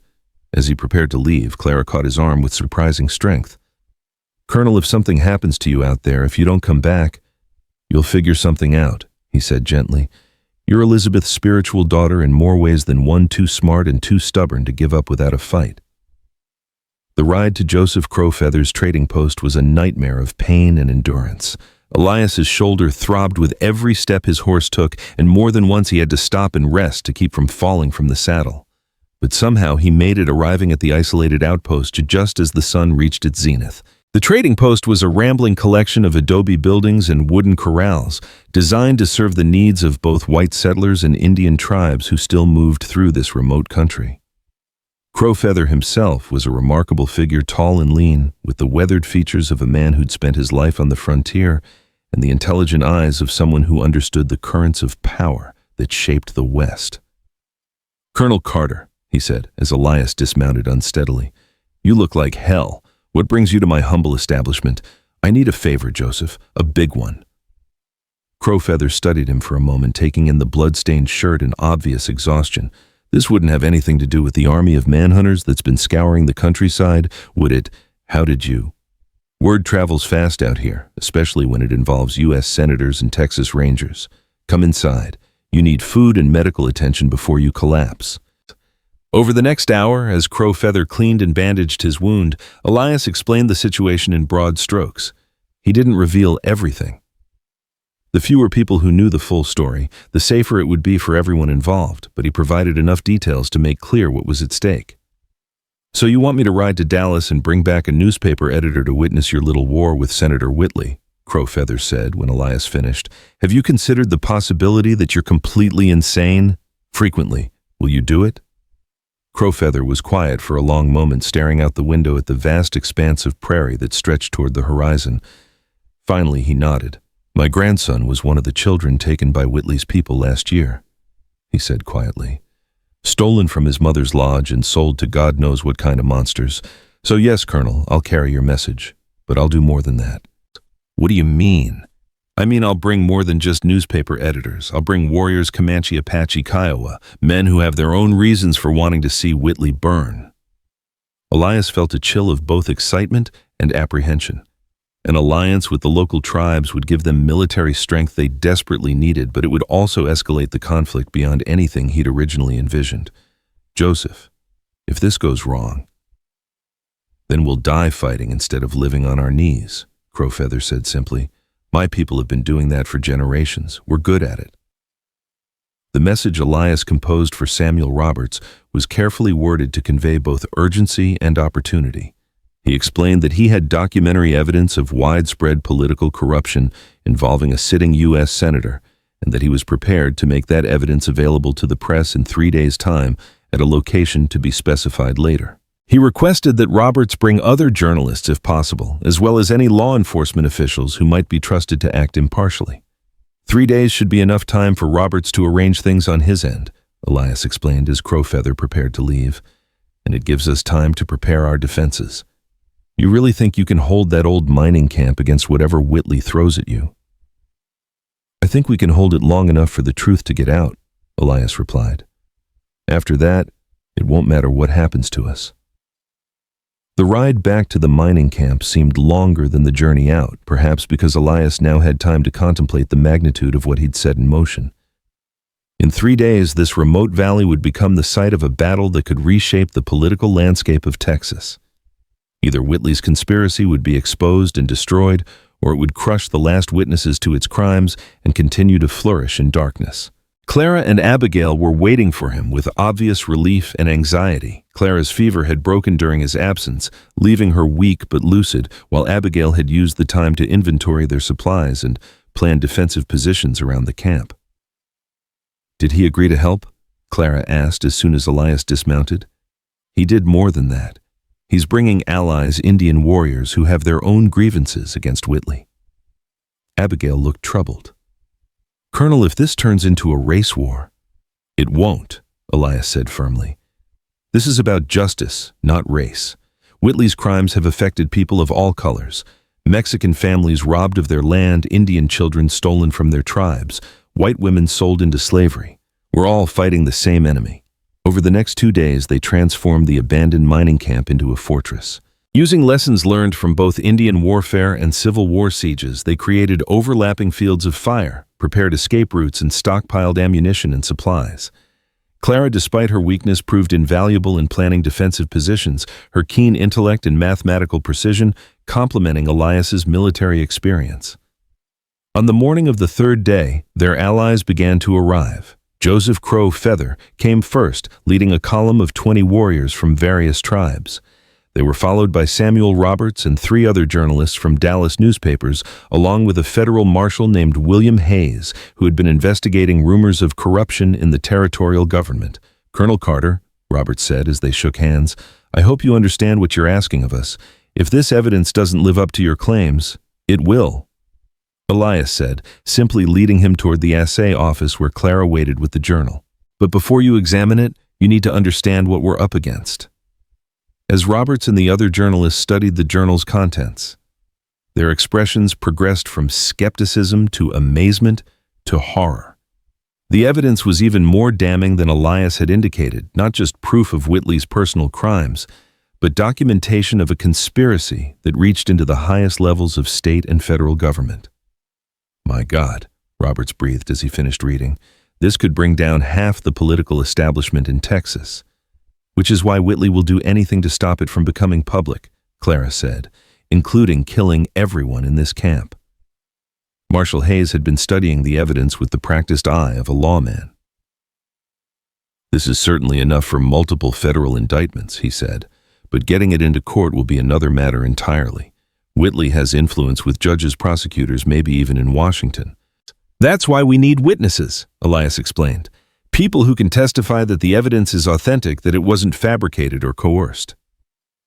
As if summoned by his words, the sound of approaching riders echoed from the valley below. Elias climbed to the roof of the assay office and trained his field glasses on the trail that led into the camp. What he saw made his blood run cold. Whitley hadn't come with a handful of hired guns this time. He'd brought an army, at least 50 men, including Texas Rangers federal marshals, and what looked like a detachment of cavalry from Fort Worth. They were flying official flags and carrying legal documents, which meant they intended to make this look like a legitimate law enforcement operation. How many? Clara asked as Elias climbed down from the roof. Too many, he said grimly, but not so many that they can afford to kill witnesses from the press. The approaching army spread out as it entered the valley, taking positions that would allow them to surround the mining camp completely. At their head rode Marcus Whitley himself, resplendent in a dark suit that spoke of political power and Eastern money. Beside him rode Captain Patterson of the Texas Rangers, along with several other officials that Elias didn't recognize. When they were within shouting distance, Whitley called out in his cultured voice, "Colonel Carter, I have warrants for the arrest of Clara Dawson and Abigail Moore on charges of theft, conspiracy, and treason. I also have a warrant for your arrest as an accessory to these crimes. Surrender now, and you'll all receive fair trials under the law." Roberts and the other journalists had taken cover behind the stone walls of the assay office, but they were close enough to hear every word. Their presence changed the dynamic of the confrontation. Whitley couldn't simply massacre everyone and claim they'd resisted arrest, not with representatives of the press watching. "What evidence do you have for these charges?" Elias called back. "Evidence provided by loyal citizens who witnessed these individuals stealing classified government documents," Whitley replied smoothly. "Documents that contain sensitive information vital to national security." It was a clever lie, one that would justify almost any action taken to retrieve the journal, but Clara had anticipated this move, and she was ready with a counter.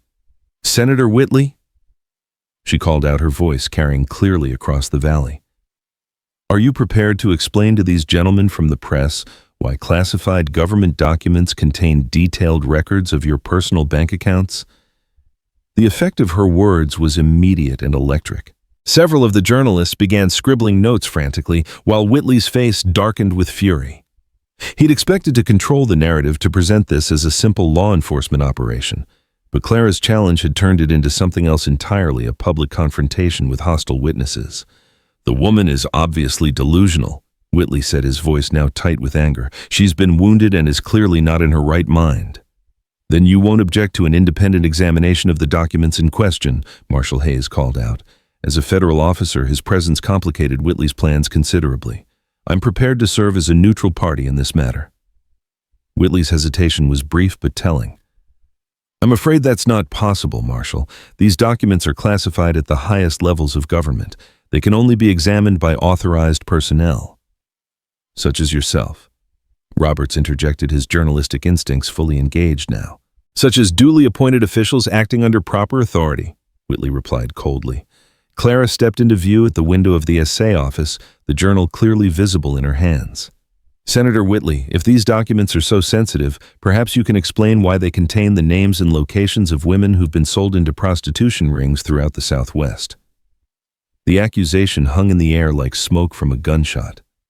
Even from a distance, Elias could see some of Whitley's men exchanging glances, professional soldiers and lawmen who were beginning to question the nature of their mission. Whitley himself seemed to realize that the situation was slipping away from him. When he spoke again, his voice carried a note of desperation that hadn't been there before. "I'm done negotiating with criminals and traitors," he declared. "Captain Patterson, execute your warrants." But Patterson hesitated, his gaze shifting between Whitley and the journalists who were documenting every word. "Senator, with respect, the presence of the press complicates matters. Perhaps we should—" "Execute your warrants, Captain. That's an order." The standoff stretched for several heartbeats, tension building like pressure in a steam boiler. Then Joseph Crow Feather appeared on the roof of a nearby building, his rifle trained on Whitley's position. "Senator," he called out in heavily accented English, "my people have a saying, the man who steals children dies like a dog. You have stolen many children from many tribes. Today you pay." The appearance of armed Indians shifted the dynamic once again. This was no longer a simple law enforcement operation. It was rapidly becoming a three-way battle with unclear sides and uncertain outcomes. "Marshal Hayes," Whitley called out desperately, "I order you to arrest these insurgents immediately." But Hayes was studying the situation with the careful eye of a career lawman who'd learned to recognize truth from falsehood. "Senator, I think we need to step back and examine all the evidence before anyone does something they'll regret." It was then that Clara made her move, the gambit that would determine the fate of everyone in the valley. She stepped fully into view, the journal held high above her head. "Gentlemen of the press," she called out in a voice that carried remarkable authority for someone so young, "I am Clara Esperanza Dawson, daughter of Senator Marcus Whitley. What I hold in my hands is proof that my father has committed crimes against the people of Texas that demand justice under the law." The revelation of her parentage sent shockwaves through both camps. Whitley's face went white with rage and disbelief, while the journalists realized they were witnessing something far more significant than a simple criminal case. "You are not my daughter," Whitley snarled, his carefully constructed political persona finally cracking. "You are the bastard offspring of a Mexican whore who tried to extort money from me years ago." The words were a mistake, a moment of unguarded honesty that revealed the true nature of the man behind the political facade. Roberts and the other journalists were writing frantically now, capturing every detail of the senator's breakdown. Clara smiled grimly, her green eyes so much like her father's blazing with righteous fury. "Thank you for confirming what everyone suspected, Father. Now let me tell these gentlemen about the business you've built on the suffering of innocent women and children." What followed was a public reading of selected passages from the journal, names, dates, financial records, and personal testimony that painted a picture of corruption so vast and systemic that even the hardened journalists seemed stunned by its scope.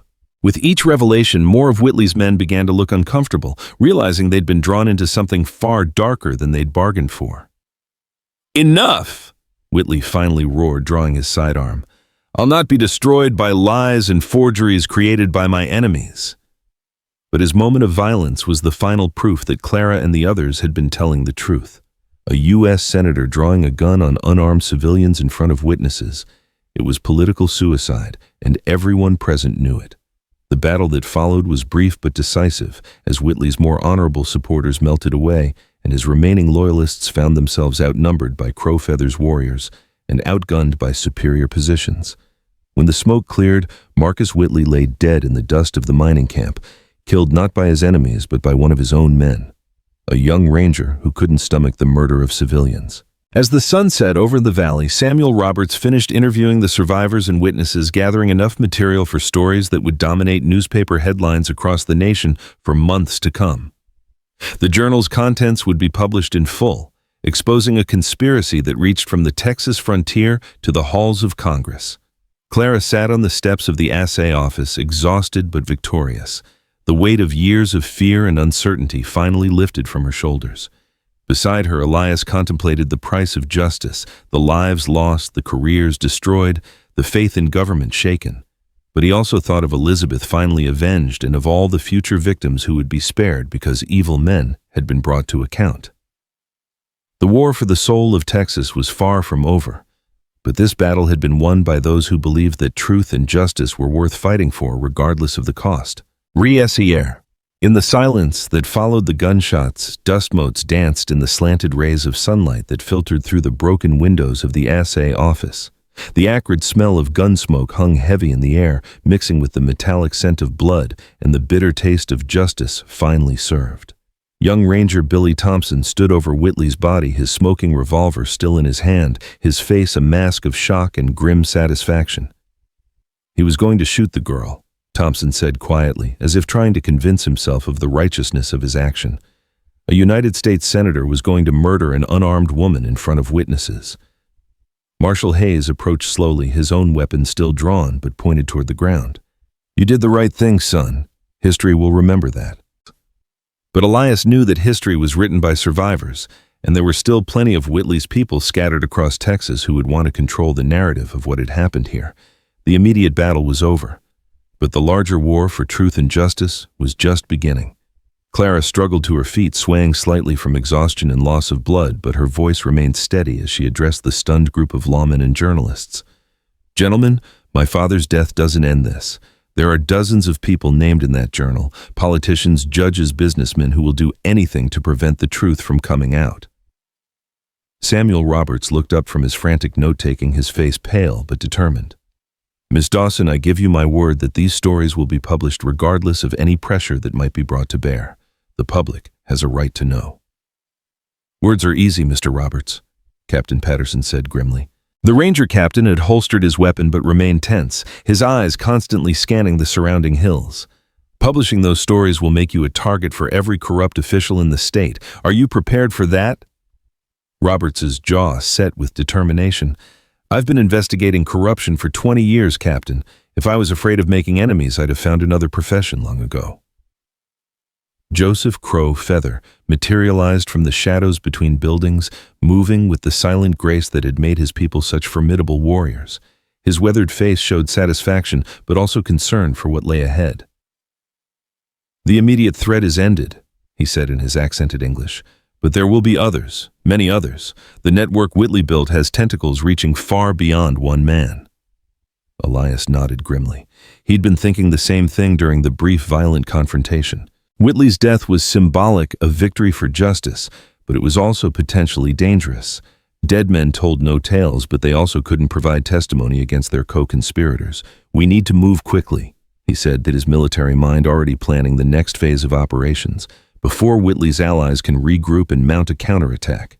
What do you have in mind? Marshal Hayes asked. We split up. Roberts and the other journalist head back to Dallas immediately with copies of the most damning evidence. They need to get those stories into print before anyone can stop them. Marshal Hayes, I assume you'll want to take the original journal as evidence for federal prosecution. Hayes nodded. The Justice Department will want to see everything. This level of corruption, it's going to require intervention from Washington. Clara had been listening intently, her sharp mind already working through the implications. What about the people named in the journal? If they realize what's happened here, they'll destroy evidence, flee the country, maybe even try to eliminate other witnesses. Which is why we need to act fast, Elias replied, before word of Whitley's death spreads too far. Abigail had been tending to the wounded. Several of Whitley's men had been injured in the brief firefight, but now she approached the group with a troubled expression. There's something you all need to consider, she said quietly. Miss Dawson is in no condition to travel, and neither is Colonel Carter. They both need proper medical attention, not a hard ride to Dallas or Austin. Elias started to protest, but a wave of dizziness nearly sent him to his knees. The adrenaline that had sustained him through the confrontation was wearing off, and the blood loss from his shoulder wound was taking its toll. She's right, Clara admitted reluctantly. Much as I hate to admit weakness, I don't think I could stay in a saddle for more than a few miles. It was Joseph Crow Feather who provided the solution. My village is only 10 miles north of here, he said. We have medicine men skilled in treating gunshot wounds, and it's well hidden from white man's roads. You could recover there while the journalists do their work. And if Whitley's allies come looking for us? Elias asked. Crow Feather's smile was cold as winter wind. Then they will discover why my people have survived in this country for 1,000 years. The plan that emerged from their hurried conference was necessarily complex, with multiple moving parts that would have to work in perfect coordination. Roberts and the other journalists would return to Dallas immediately, carrying copies of the most damning evidence. They would coordinate the publication of their stories to appear simultaneously in newspapers across Texas and beyond, making it impossible for Whitley's allies to suppress the information. Meanwhile, Marshal Hayes would take the original journal to Austin, where he would present it to the federal prosecutor and demand immediate action against those named in the documents. The hope was that federal authority would be sufficient to override the local corruption that had protected Whitley's network. Clara and Elias would recover at Crow Feather's village while preparing for the legal battles that were sure to follow. Their testimony would be crucial in any prosecutions that resulted from the journal's revelations. There's one more thing, Clara said as the groups prepared to separate. The journal mentioned safe deposit boxes in banks across Texas, places where Whitley stored additional evidence backup records, maybe even more detailed financial information. If we can access those, we'd have enough evidence to prosecute every corrupt official in the state, Hayes finished. But getting access to those boxes will require court orders, and that means trusting judges who might themselves be compromised. One battle at a time, Elias said wearily. First, we get the story out to the public, then we worry about the legal proceedings. As the sun began to set over the mining camp, the various groups made their preparations to depart. Roberts and his fellow journalists gathered their notes and prepared for a hard night ride to Dallas, their faces grim with the knowledge that they carried information that could reshape the political landscape of Texas. Captain Patterson had a different sort of preparation to make. Several of his rangers had been killed or wounded in the confrontation, and he faced the difficult task of explaining to his superiors how a routine arrest warrant had turned into a shooting war that left a U.S. senator dead. "Captain," Elias said, approaching the ranger as he supervised the collection of bodies, "for what it's worth, you and your men conducted yourselves with honor today.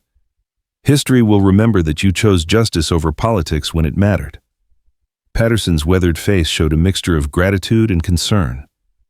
"Colonel, I appreciate that, but I've got a feeling that honor won't count for much when the political fallout from this starts. There are going to be investigations hearings, maybe criminal charges for everyone involved." "Then we'll face them together," Elias replied. "The truth has a way of protecting those who serve it faithfully." As the various groups began to disperse, Clara took a moment to stand over her father's body. The expression on her face was complex grief for the man he might have been, relief that his crimes would finally be exposed, and determination to see justice done for all his victims. "I'm sorry it came to this," she said quietly, speaking to the corpse as if he could somehow hear her. "You could have been a great man, could have used your intelligence and ambition to help people instead of exploiting them. But you chose greed and power over family and honor, and this is where that path led." Abigail approached and placed a gentle hand on Clara's shoulder. "Come on," she said softly. "There's nothing more to be done here. It's time to look toward the future." The ride to Crow Feather's village tested both Clara's and Elias's remaining reserves of strength. The trail wound through narrow canyons and across creek beds, following paths that had been used by Comanche hunters for generations. Despite their exhaustion and pain, both wounded travelers found themselves impressed by the stark beauty of the landscape: red sandstone formations that glowed like fire in the dying light, and vast stretches of prairie grass that whispered secrets to the evening wind. "It's beautiful," Clara said during one of their rest stops. "I can understand why your people fought so hard to keep it." "Beauty alone would not have been worth so much blood," Crowfeather replied. "But freedom, the right to live according to our own laws, to raise our children in the ways of our ancestors, that is worth any sacrifice." "Even when the odds are hopeless?" Elias asked.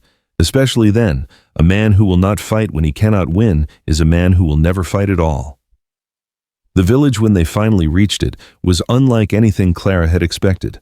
Instead of the primitive teepees she'd read about in Eastern newspapers, she found a sophisticated community of permanent structures: adobe houses with carefully tended gardens, workshops where skilled craftsmen created tools and weapons, even a small school where Comanche children learned to read and write in both their native language and English. "You seem surprised," observed an elderly woman who introduced herself as Moon-on-Water Crow Feather's aunt and the village's primary medicine woman. "I expected something more primitive," Clara admitted, then immediately felt ashamed of her assumption. Moon-on-Water's smile was understanding rather than offended. "Many white people carry such expectations. They prefer to think of us as noble savages or bloodthirsty heathens, rather than as people who adapt and survive like any others." The medical treatment Clara and Elias received over the next several days was indeed sophisticated, combining traditional herbal remedies with techniques that Moon-on-Water had learned from white doctors during her years working as a translator for the Indian Agency. Clara's fever broke on the second day, and the inflammation around her wound began to subside. Elias's shoulder, while still painful, showed signs of proper healing for the first time since he'd been shot. But even as their bodies recovered, their minds remained focused on the larger battle being fought. In newspaper offices and government buildings across Texas, reports trickled in through various channels: traveling traders, Indian messengers, even the occasional cowboy passing through on his way to distant ranches. The news was both encouraging and alarming. Roberts had succeeded in publishing his expose in the Dallas Herald, and the story had been picked up by newspapers throughout the state and beyond. The revelations about Whitley's trafficking network and political corruption were causing a sensation, with calls for immediate investigations and prosecutions. But there was also a coordinated effort to discredit the story. Whitley's allies were claiming that the journal was a forgery, that Clara was mentally unstable, and that Elias was a disgraced veteran seeking revenge against his former commanding officer. They were even suggesting that the entire confrontation at the mining camp had been staged to give credibility to fabricated evidence. "They're fighting back harder than I expected," Elias admitted as he read the latest newspaper accounts. "Whitley may be dead, but his network is still intact." "What did you expect?" Clara asked from her bed, where she was slowly regaining her strength. These people have built their entire lives on corruption and exploitation. They're not going to surrender without a fight. Word from Marshal Hayes was more encouraging. The federal prosecutor in Austin had taken the journal seriously and was already moving to secure indictments against several of the named conspirators. Federal marshals were moving to arrest key figures before they could flee or destroy evidence, but there had also been setbacks. 2 potential witnesses had died under suspicious circumstances, one in a supposed riding accident, another from sudden illness. It was becoming clear that Whitley's allies were willing to commit murder to protect themselves. "We need to accelerate our timeline," Elias said during a planning session with Crowfeather and the village elders. "The longer this drags out, the more time they have to eliminate witnesses and destroy evidence." "What do you propose?" Crowfeather asked. "We go on the offensive. Instead of hiding here while they control the narrative, we force them to react to us." Clara struggled to sit up, her eyes bright with interest despite her weakness. "What do you have in mind?" "A public hearing. Not in some courtroom where they can control the proceedings, but out in the open where the people can see and hear everything for themselves." The idea that emerged from their discussions was audacious in its scope. They would organize a public assembly in Austin on the steps of the state capitol itself. Clara would testify about her father's crimes, backed up by documents from the journal and testimony from other witnesses. The event would be open to the press and the public, making it impossible for Whitley's allies to suppress or distort the proceedings. "It's dangerous," Abigail warned when she heard the plan. "You'll be completely exposed with no protection except public scrutiny." "Which is exactly why it might work," Clara replied. "These people operate best in darkness and secrecy. Force them into the light, and they lose much of their power." "Besides," Elias added, "we've already proven that we can't hide indefinitely. Better to make our stand on our own terms than to wait for them to corner us." The preparations for what they began calling the People's Tribunal required careful coordination with allies across the state. Roberts and other sympathetic journalists would publicize the event, ensuring maximum attendance and coverage. Federal marshals would provide security, though their ability to protect the witnesses would be limited if Whitley's allies decided to use violence. Most importantly, they needed to gather as much additional evidence as possible before the hearing. The journal was damning, but corroborating testimony from other sources would make their case unassailable. "There's someone we need to find," Clara said during one of their planning sessions. "A woman named Rosa Valdez. She used to keep books for one of the shipping companies that worked with my father. If she's still alive, she could provide testimony about the financial aspects of the operation." Finding Rosa Valdez proved to be a challenge that required all of Crowfeather's knowledge of the underground networks that connected the various communities of dispossessed people throughout Texas. She had been hiding for years, terrified that her knowledge of the trafficking operation would make her a target. When they finally located her in a small Mexican settlement near the Rio Grande, she was initially reluctant to testify. Years of fear had made her cautious about trusting anyone, especially white officials who claimed to represent justice. "Señorita," she said to Clara in heavily accented English, "you do not understand the power of these men. They have killed many people to protect their secrets. Why should I believe that this time will be different?" "Because this time the whole world will be watching," Clara replied. "And because if we don't stand up to them now, they'll continue their crimes indefinitely." Rosa's decision to join their cause came only after she met some of the women who had been rescued from Whitley's trafficking network. Seeing their faces, hearing their stories of suffering and exploitation, convinced her that the risk of testifying was worth taking if it could prevent other women from sharing their fate. As the date for the People's Tribunal approached, word of the planned hearing spread throughout Texas and beyond. Supporters began arriving in Austin from across the state, Mexican families seeking justice for stolen children, Indian tribes demanding accountability for treaty violations, white settlers who had been cheated out of their land by corrupt officials. But Whitley's allies were also mobilizing. Reports reached the village of armed men gathering in Austin of bribes being offered to judges and prosecutors, of threats being made against anyone who supported the tribunal. "They're scared," Elias observed with satisfaction. "If they weren't worried about what we might reveal, they wouldn't be working so hard to stop us." The night before they were scheduled to leave for Austin, Clara sat by the fire in Crowfeather's lodge, staring into the flames and contemplating the magnitude of what lay ahead. Tomorrow she would stand before hundreds of people and accuse some of the most powerful men in Texas of the most heinous crimes imaginable. The stakes could not be higher. Having second thoughts, Elias asked, settling down beside her. Every few minutes, Clara admitted. But then I think about all the women and children who suffered because of my father's greed, and I know we have to see this through. It won't be easy. They'll attack your credibility, your motives, maybe even your sanity. They'll try to make you look like a vengeful daughter seeking to destroy her father's reputation. Let them try, Clara said with quiet determination. I have the truth on my side, and that's more powerful than all their lies and intimidation. Moon on Water approached from the shadows carrying a small leather pouch that she pressed into Clara's hands. Medicine, she explained, for strength and courage. My grandmother gave it to me before I testified against the Indian agent who was stealing supplies meant for our people. Did it work? Clara asked. I'm still here and he is in prison, so yes, I think it worked. As dawn broke over the Texas landscape, the unlikely alliance of survivors prepared for what might be their final battle. Elias checked his weapons one last time, knowing that violence was still a possibility despite their hopes for a peaceful resolution. Clara gathered her documents and testimony, preparing to expose crimes that had been hidden for decades. Abigail packed medical supplies, knowing that their crusade might yet exact a price in blood. And in the distance, the dome of the Texas state capitol gleamed in the morning sunlight, waiting to host a confrontation that would determine whether justice or corruption would prevail in the Lone Star State. The ride to Austin took them through countryside that bore the scars of the conflicts they were trying to resolve. They passed abandoned homesteads where Mexican families had been driven from their land by fraudulent lawsuits. They saw Indian burial grounds that had been desecrated by treasure hunters looking for non-existent gold.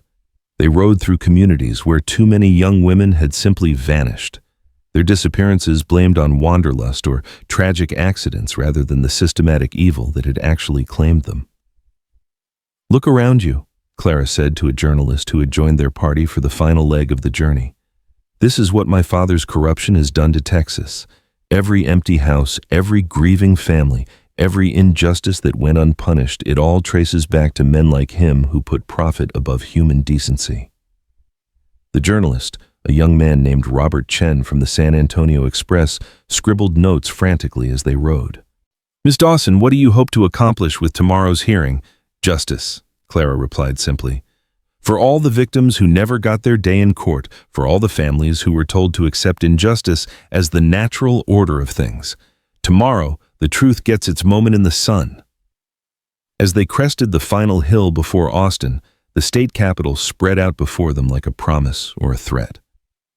The city was already bustling with activity as supporters and opponents of the tribunal prepared for the confrontation ahead. But high above the streets and buildings, the dome of the Capitol building gleamed like a beacon, reminding everyone present that this was where the fate of Texas would be decided. The war for truth and justice was about to enter its final decisive phase.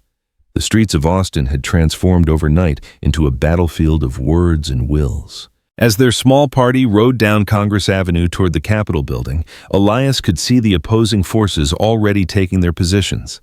Supporters of the tribunal had gathered in the early morning hours, Mexican families who'd lost their land, former slaves, seeking justice for kidnapped daughters, white settlers who'd been cheated by corrupt land deals. They stood in quiet clusters, their faces etched with years of suppressed anger and hope finally given voice. But Whitley's allies had mobilized as well. Well-dressed men in expensive suits moved through the crowd with the confidence of those accustomed to buying whatever they needed. Elias recognized several faces from newspaper society pages, wealthy businessmen, political figures, men whose fortunes had been built on the very corruption Clara was preparing to expose. There are more of them than I expected, Abigail observed quietly, her eyes scanning the opposition with the sharp gaze of someone who'd learned to assess threats quickly. They're desperate, Clara replied, her voice steady despite the obvious pain from her healing wound. The journal contains enough evidence to destroy dozens of careers and send half the state's elite to prison. Of course, they're here in force. As they approached the Capitol grounds, a familiar figure detached himself from the crowd of supporters and walked toward them. Samuel Roberts looked haggard, his usually neat appearance disheveled from what had clearly been several sleepless nights. Colonel Carter, Miss Dawson, he said as they dismounted, I'm glad you made it safely. The situation here has been complicated. What kind of complications? Elias asked, though he could already guess from the tension in Roberts's voice. 3 attempts to get court injunctions stopping the hearing. Bribes offered to every judge in the district. 2 witnesses who agreed to testify have disappeared. We think they've been paid off or intimidated into leaving town. And there's been talk of having you all arrested the moment you set foot on state property. Clara's jaw tightened with determination. On what charges? They're being creative, inciting to riot, disturbing the peace conspiracy to commit fraud. The specifics don't matter, they just want to get you into custody before you can speak publicly. Elias felt the familiar weight of tactical planning settle onto his shoulders. This wasn't just a hearing anymore, it was a siege with the forces of corruption trying to prevent the truth from being heard by any means necessary. What about federal protection? He asked. Marshal Hayes is here with a dozen federal officers, Roberts replied. But their authority is limited and they're outnumbered by local law enforcement that may be compromised. From across the Capitol grounds, a new commotion drew their attention. A group of well-dressed men was approaching, led by a figure that made Elias's blood run cold. Judge Harrison Blackwood, one of the most powerful jurists in Texas, and according to the Journal, one of Whitley's most reliable allies in the legal system. Miss Dawson, Blackwood called out in a voice that carried the authority of decades on the bench. I have a court order demanding that you surrender all stolen documents in your possession immediately. Clara stepped forward, her slight frame somehow radiating defiance despite her obvious physical weakness. Your Honor, I possess no stolen documents. Everything I carry was legally obtained from my father's estate. Senator Whitley left no legal heir, Blackwood replied smoothly. You have no standing to claim inheritance from a man who never acknowledged paternity. Then perhaps we should examine the birth certificate and correspondence that proves otherwise, Clara shot back. Documents that are included in the evidence I plan to present today. Blackwood's confident expression faltered slightly. The birth certificate was something they hadn't expected additional proof of Whitley's lies and deceptions that went beyond the financial crimes documented in the Journal. Regardless, he said, recovering his composure, I have determined that this so-called tribunal has no legal authority and constitutes an unlawful assembly. I order you to disperse immediately. It was Marshal Hayes who responded, stepping forward with the quiet authority of federal law behind him. Judge Blackwood, this is a peaceful assembly on public property. Unless you can show me a federal court order, I'm afraid your jurisdiction doesn't extend to stopping it. The confrontation between state and federal authority drew a crowd of onlookers, including several newspaper reporters who began scribbling notes frantically. This was exactly the kind of public spectacle that Whitley's allies had hoped to avoid, a visible demonstration of the political battle lines that had been drawn. Marshal Hayes, Blackwood said coldly, you are interfering with the legitimate exercise of state judicial authority. And you, Your Honor, are attempting to suppress evidence of federal crimes. I think we both know which authority takes precedence in such matters.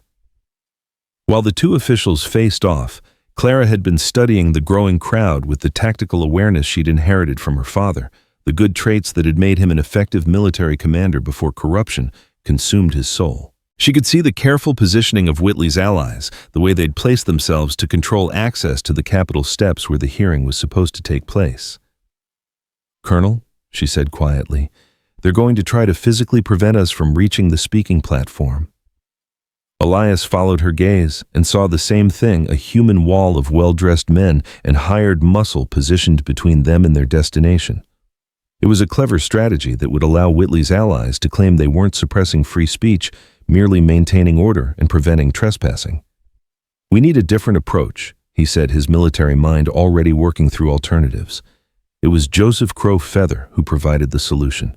The Comanche leader had been moving through the crowd with the silent efficiency that was his trademark, and now he appeared at Elias's elbow with information that changed everything. There is another way, he said quietly. The old tunnel system beneath the Capitol built during construction to move materials. One entrance is in the basement of the newspaper building across the street. Roberts overheard, and his eyes lit up with possibility. That's right, the Herald building connects to the tunnel system. We used to use it during the war to move sensitive documents. Can it get us to the Capitol steps? Clara asked. Better than that, Roberts replied. It emerges directly beneath the speaker's platform. You could appear there before anyone realizes you're not coming through the crowd. The plan that quickly took shape was worthy of a military operation. While the main group continued to draw attention in the street, Clara and a small escort would slip into the Herald building and make their way through the tunnels. By the time Whitley's allies realized what was happening, she would already be addressing the crowd from the platform they'd thought they had secured. "It's risky," Abigail warned. "If they discover what you're doing before you reach the platform, then we'll be trapped underground with no way to escape." Clara finished. "I understand the risks, but what choice do we have? Every minute we delay gives them more time to intimidate witnesses and manipulate the situation." As they prepared to implement their plan, a new player entered the game. Nathaniel Carter Elias's estranged brother pushed through the crowd with the determined stride of a man on a mission. His appearance here was both surprising and ominous. Nathaniel had made his feelings about his brother's crusade quite clear during their last bitter conversation. "Elias," he said as he approached, his voice carrying a mixture of anger and something that might have been concern. "What the hell do you think you're doing? The right thing, Nathaniel. Something you might not understand." "The right thing?" Nathaniel's voice rose with incredulity. "You've started a war with the most powerful men in Texas. Do you have any idea what the consequences will be? Not just for you, but for everyone associated with you." Clara stepped forward, her green eyes blazing with determination. "Mr. Carter, are you here to help us or to stop us?" Nathaniel studied her for a long moment, taking in her youth, her obvious injury, and the fierce intelligence that marked her as her father's daughter. "I'm here to try to save my brother from his own noble stupidity." "Then help us expose the truth," Clara replied. "Help us make sure that Senator Whitley's crimes don't die with him. And if I refuse, then you'll be complicit in allowing those crimes to continue," Elias said quietly. "Because this doesn't end with Whitley's death, Nathaniel. His network is still intact, still operating, still destroying lives. Today might be our only chance to stop them." The conflict between the two brothers played out in full view of the gathered crowd, adding another layer of drama to the already tense situation. Reporters were taking notes. Spectators were choosing sides, and somewhere in the mass of humanity, Whitley's allies were undoubtedly planning their next move. It was the arrival of an unexpected ally that finally tipped the balance. Rosa Valdez appeared at the edge of the crowd, accompanied by a group of Mexican women whose faces bore the marks of suffering and determination. They moved with quiet dignity toward the confrontation, their presence adding moral weight to Clara's cause. "Senorita Dawson," Rosa said as she approached, "we are ready to tell our stories, all of us, the whole truth no matter what it costs." The sight of these women victims of Whitley's trafficking network, who had found the courage to step forward, seemed to affect Nathaniel more than any argument his brother could have made. His expression softened, and for a moment he looked like the younger brother who had once followed Elias into countless childhood adventures. "God help me," he said quietly, "but I can't stand by and watch you face this alone." The alliance between the Carter brothers, forged in this moment of crisis, provided the final element needed for their plan to succeed. Nathaniel's knowledge of Austin's political establishment would be invaluable in navigating the treacherous waters ahead. "The tunnel system," Nathaniel said after Roberts explained their strategy. "It's more extensive than you know. There are connections to several buildings downtown, including the governor's mansion. If this goes wrong, if you need an escape route—" "Let's hope it doesn't come to that," Elias replied, though he was grateful for the information. In battles like this, having multiple options often meant the difference between victory and defeat. As the sun climbed higher over Austin, casting sharp shadows across the Capitol grounds, the various forces continued their careful dance of positioning and counter-positioning. Judge Blackwood had retreated to consult with his allies, but his presence remained a threat. One court order could still shut down the entire proceedings. Marshal Hayes was doing his best to maintain federal authority over the situation, but his small force was vastly outnumbered by local officials whose loyalties were questionable at best. The crowd of supporters continued to grow, but so did the opposition, creating a volatile mixture that could explode into violence at any moment. "It's time," Clara said, studying the positioning of both sides with the tactical acumen that seemed to run in her bloodline. "If we wait much longer, they'll have too many people in position to stop us." The journey through the Herald building and into the tunnel system was like stepping back in time. The narrow passages had been carved from limestone during the Capitol's construction, and they still bore the marks of the tools that had shaped them. Torches mounted on the walls provided flickering illumination, casting dancing shadows that made every step feel treacherous. Clara moved with determination, despite her obvious pain, supported by Abigail on one side and Elias on the other. Behind them came Roberts and Nathaniel, along with Rosa Valdez and two other women who had agreed to testify about their experiences. "How much farther?" Clara asked as they navigated a particularly narrow section of the tunnel. "Not far now," Roberts replied, consulting a rough map he'd sketched from memory. The chamber beneath the platform should be just ahead. They could hear the sound of voices above them now. The crowd gathered on the Capitol grounds waiting to see whether justice or corruption would triumph in this very public confrontation. The weight of their expectations, their hopes for finally seeing the truth revealed, pressed down on the small group like a physical force. The chamber beneath the speaker's platform was larger than expected, clearly designed to hold equipment and supplies during major events. A narrow staircase led upward to a concealed entrance that would put Clara directly on the platform, visible to the entire crowd. "Are you ready for this?" Elias asked as they prepared for the final phase of their plan. Clara's response was to reach into her satchel and withdraw the leather journal that had started this entire crusade. Its pages contained the evidence that could destroy dozens of powerful men, but also the hope for justice that had sustained her through weeks of danger and pain. "I've been ready since the day I discovered what my father really was," she said simply. Above them, they could hear a commotion as someone began addressing the crowd. Through the thin wood of the platform, Judge Blackwood's voice was clearly audible as he declared the assembly unlawful and ordered everyone to disperse. "Now," Elias said. Clara climbed the narrow stairs with steady determination, her hand on the concealed latch that would open the hidden entrance. Behind her, the others prepared to follow, ready to provide whatever support she might need in the confrontation ahead. The moment she stepped onto the platform, the reaction from the crowd was electric.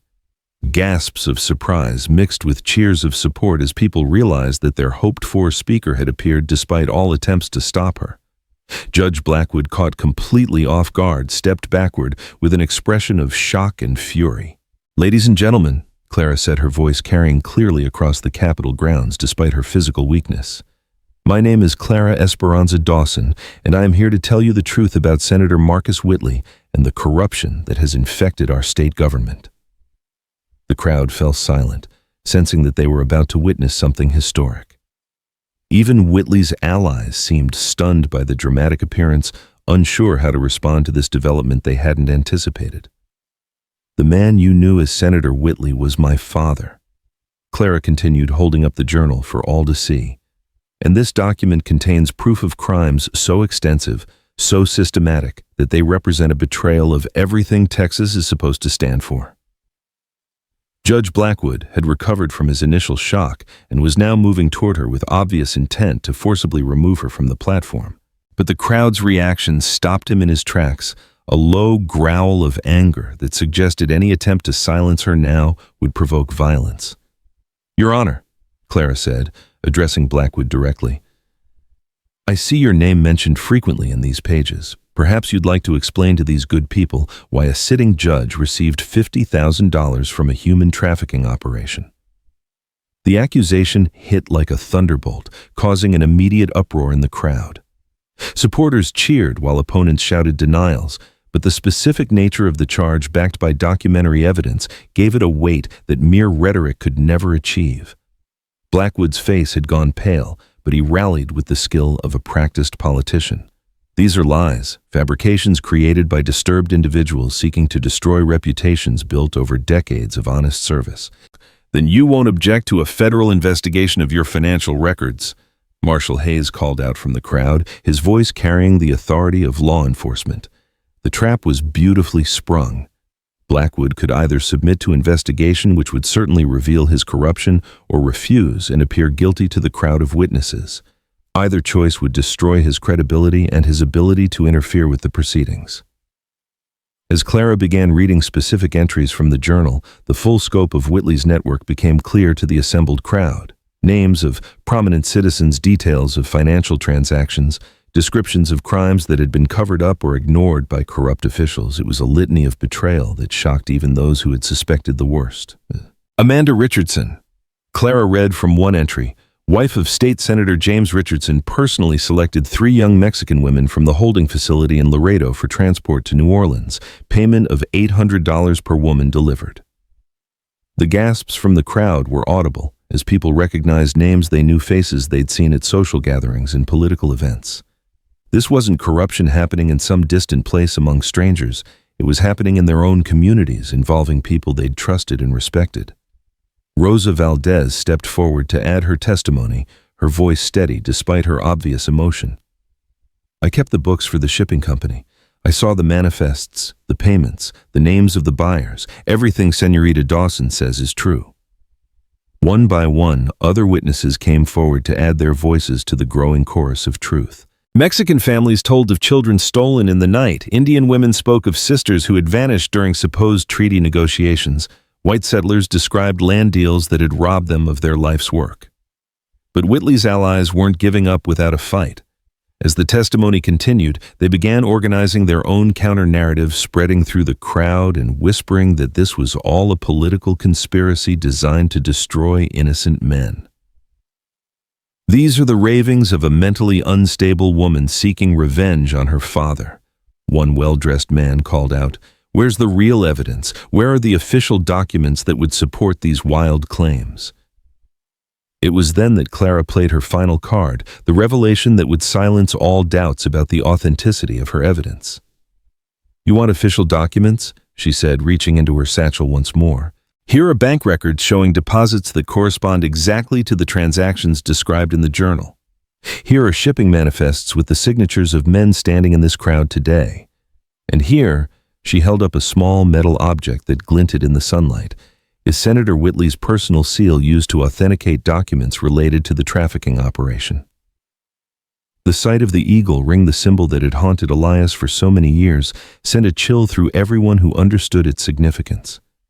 This wasn't just documentary evidence that could be forged or fabricated. This was physical proof that tied directly to Whitley himself. As the weight of the evidence became undeniable, the mood of the crowd began to shift decisively. What had started as a confrontation between competing narratives was becoming a tribunal where justice was finally being served. The truth so long suppressed was finally having its day in the sun. But victory often comes at a price, and Elias could see that price beginning to emerge in the desperate faces of Whitley's allies. Men with everything to lose were capable of anything, and the situation was rapidly approaching a point where violence might seem like their only option. "Clara," he said quietly, "we need to be ready to move quickly. This crowd is about to turn ugly." She nodded, understanding that their triumph might also be their greatest moment of danger. The truth had been told, the evidence presented, and the witnesses heard. Now came the most perilous part of all, surviving the aftermath of their revelations. As if to confirm his fears, Elias spotted several groups of armed men moving through the crowd, their hands resting meaningfully on concealed weapons. The final battle for the soul of Texas was about to begin, and it would be fought not with words and documents, but with blood and bullets. The reckoning that Clara had sought for so long was finally at hand. The tension in the crowd reached a breaking point as Clara held the eagle ring aloft, its golden surface, catching the afternoon sun like a beacon of truth. The symbol that had once represented power and corruption now stood as evidence of justice finally served. But Elias could see the desperation growing in the faces of Whitley's allies, men whose entire world was crumbling with each word Clara spoke. "That ring proves nothing," shouted a voice from the opposition. Elias recognized the speaker as Judge Morrison Hartwell, another name prominently featured in the journal's pages. It could have been stolen, planted as evidence by these conspirators. Clara's response was swift and devastating. "Judge Hartwell, since you mentioned theft, perhaps you'd like to explain why this ring was found in a safe deposit box registered under your name at the First National Bank of Austin. A box that also contained detailed records of bribes you received for dismissing charges against known traffickers." The crowd's reaction was immediate and electric. Even those who had supported Whitley's network seemed stunned by the scope of the corruption being revealed. Hartwell's face went ashen as he realized that Clara's evidence went far beyond what anyone had imagined. "You're lying," he stammered, but his voice lacked conviction. "You have no access to private banking records." Marshal Hayes stepped forward, his badge glinting in the sunlight. "Actually, Judge Hartwell, we do. Federal warrants were executed this morning at banks throughout Austin. We have complete records of transactions that corroborate everything Miss Dawson has testified to." The revelation that federal law enforcement had been conducting simultaneous operations while the crowd gathered sent shockwaves through both sides of the assembly. This wasn't just a public airing of grievances, it was a coordinated legal assault on the entire corruption network. "Ladies and gentlemen," Clara continued, her voice growing stronger despite her obvious exhaustion, "what you're witnessing here today is more than just the exposure of individual crimes. This is the dismantling of a system that has preyed upon the innocent for decades." She turned toward another section of the crowd where several well-dressed women stood in obvious discomfort. "Mrs. Catherine Whitmore, wife of the Territorial Land Commissioner, you personally profited from the sale of Apache children to wealthy families in the East. The records show payments of over $30,000 deposited in accounts bearing your signature." The accused woman tried to push through the crowd toward an exit, but found her path blocked by angry citizens who were beginning to understand the full scope of the betrayal they'd witnessed. The carefully constructed social order that had protected these criminals was collapsing in real time. But with that collapse came danger. Elias had been watching the positioning of armed men throughout the crowd, and he could see them receiving signals from their handlers. The decision had apparently been made to end this exposure by force, regardless of the consequences. "Clara," he said urgently, "they're moving. We need to get you out of here now." Even as he spoke, the first shots rang out. Someone in the crowd screamed as armed men began pushing toward the platform, their weapons drawn and their faces grim with deadly purpose. The peaceful assembly was transforming into a battlefield. "Down!" Elias shouted, tackling Clara and pulling her behind the wooden lectern as bullets began to fly. The platform that had been her stage for justice was now providing precious cover from those who would silence her forever. Marshal Hayes and his federal officers were already returning fire, their badges gleaming as they fought to protect the witnesses and maintain order, but they were outnumbered by the corrupt officials and hired gunmen who were making their desperate last stand. "The tunnel!" Nathaniel shouted from where he'd taken cover behind an overturned bench. "We can get her back the way we came." But even as they began moving toward the concealed entrance, Elias could see that their escape route was being cut off. More armed men were emerging from buildings around the Capitol grounds, creating a circle of violence that was tightening with each passing moment. It was then that Joseph Crowfeather's warriors made their presence known. They had been positioned throughout the crowd, invisible until the moment they were needed. Now they emerged from concealment with the fluid grace of natural fighters, their weapons speaking with deadly precision. "For the stolen children!" Crowfeather called out, as his rifle found its mark, dropping one of the gunmen who had been advancing on the platform. "For justice too long denied." The battle that erupted was unlike anything Austin had ever seen. Federal marshals fought alongside Indian warriors and Mexican vaqueros, all united in their determination to protect the truth that Clara had revealed. Against them stood the forces of corruption, hired killers, bought officials, and desperate men who knew that exposure meant the end of everything they'd built. Rosa Valdez had taken shelter behind a monument to Texas independence, her testimony having marked her as another target for elimination. "Señorita Clara," she called out, "the papers I hid in the Church of San Jose, they have more names, more proof." Her words carried across the battlefield, heard by both allies and enemies. The promise of additional evidence sent some of Whitley's supporters into renewed fury while giving hope to those fighting for justice. Clara herself had regained her footing, despite the chaos around her, clutching the journal that had started this war. Her green eyes blazed with determination as she watched the battle unfold, a final confrontation between the forces that had shaped her life. "This is what they've always done," she said to Elias, as they crouched behind their makeshift barricade. "When words and bribes fail, they turn to violence, but they're fighting the wrong battle now. The truth is already out." Indeed, throughout the chaos, the journalists who had gathered for the hearing were still taking notes, still documenting everything they witnessed. Samuel Roberts had taken cover behind a stone pillar, but his pen never stopped moving as he recorded the death throes of a corrupt system. The tide of battle began to turn when unexpected reinforcements arrived. Captain Patterson and his Rangers had been held in reserve, their loyalty uncertain given Whitley's influence within their organization. But the sight of federal marshals under fire from corrupt officials and hired killers clarified their duty in a way that no political pressure could obscure. "Rangers," Patterson shouted as his men charged into the fray, "protect the witnesses and arrest anyone firing on federal officers." The arrival of the Rangers marked the beginning of the end for Whitley's network. Trained lawmen with intimate knowledge of the local terrain, they quickly began rolling up the opposition with professional efficiency. Judge Blackwood, seeing the inevitable outcome, made a desperate attempt to escape through the Capitol building itself. But he found his path blocked by Abigail Moore, who had armed herself with a rifle taken from one of the fallen gunmen. "Your Honor," she said with deadly calm, "I believe there are federal warrants with your name on them. You're not going anywhere."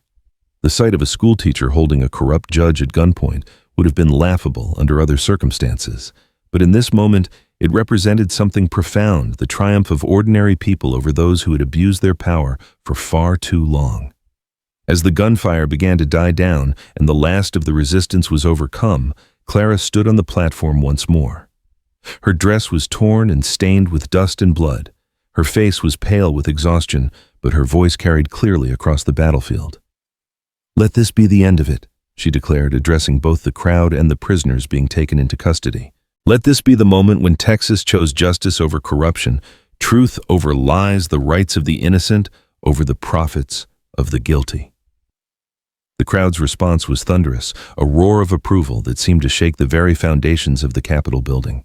Years of suppressed anger and frustrated hope were being released in this moment of victory. But even as they celebrated, Clara knew that the real work was just beginning. Exposing the corruption was only the first step. Building something better in its place would require sustained effort from everyone who had witnessed this day. Marshal Hayes approached the platform, his uniform torn, but his badge still gleaming. "Miss Dawson, we'll need your testimony for the federal prosecutions. Are you prepared for that?" "I've been prepared since the day I discovered what my father really was," Clara replied. "But I have one condition." "What's that?" "The victims, all of them, get their voices heard. This isn't just about punishing the guilty, it's about healing the wounds they've inflicted on our communities." Hayes nodded solemnly. "You have my word. Justice will be thorough and it will be fair."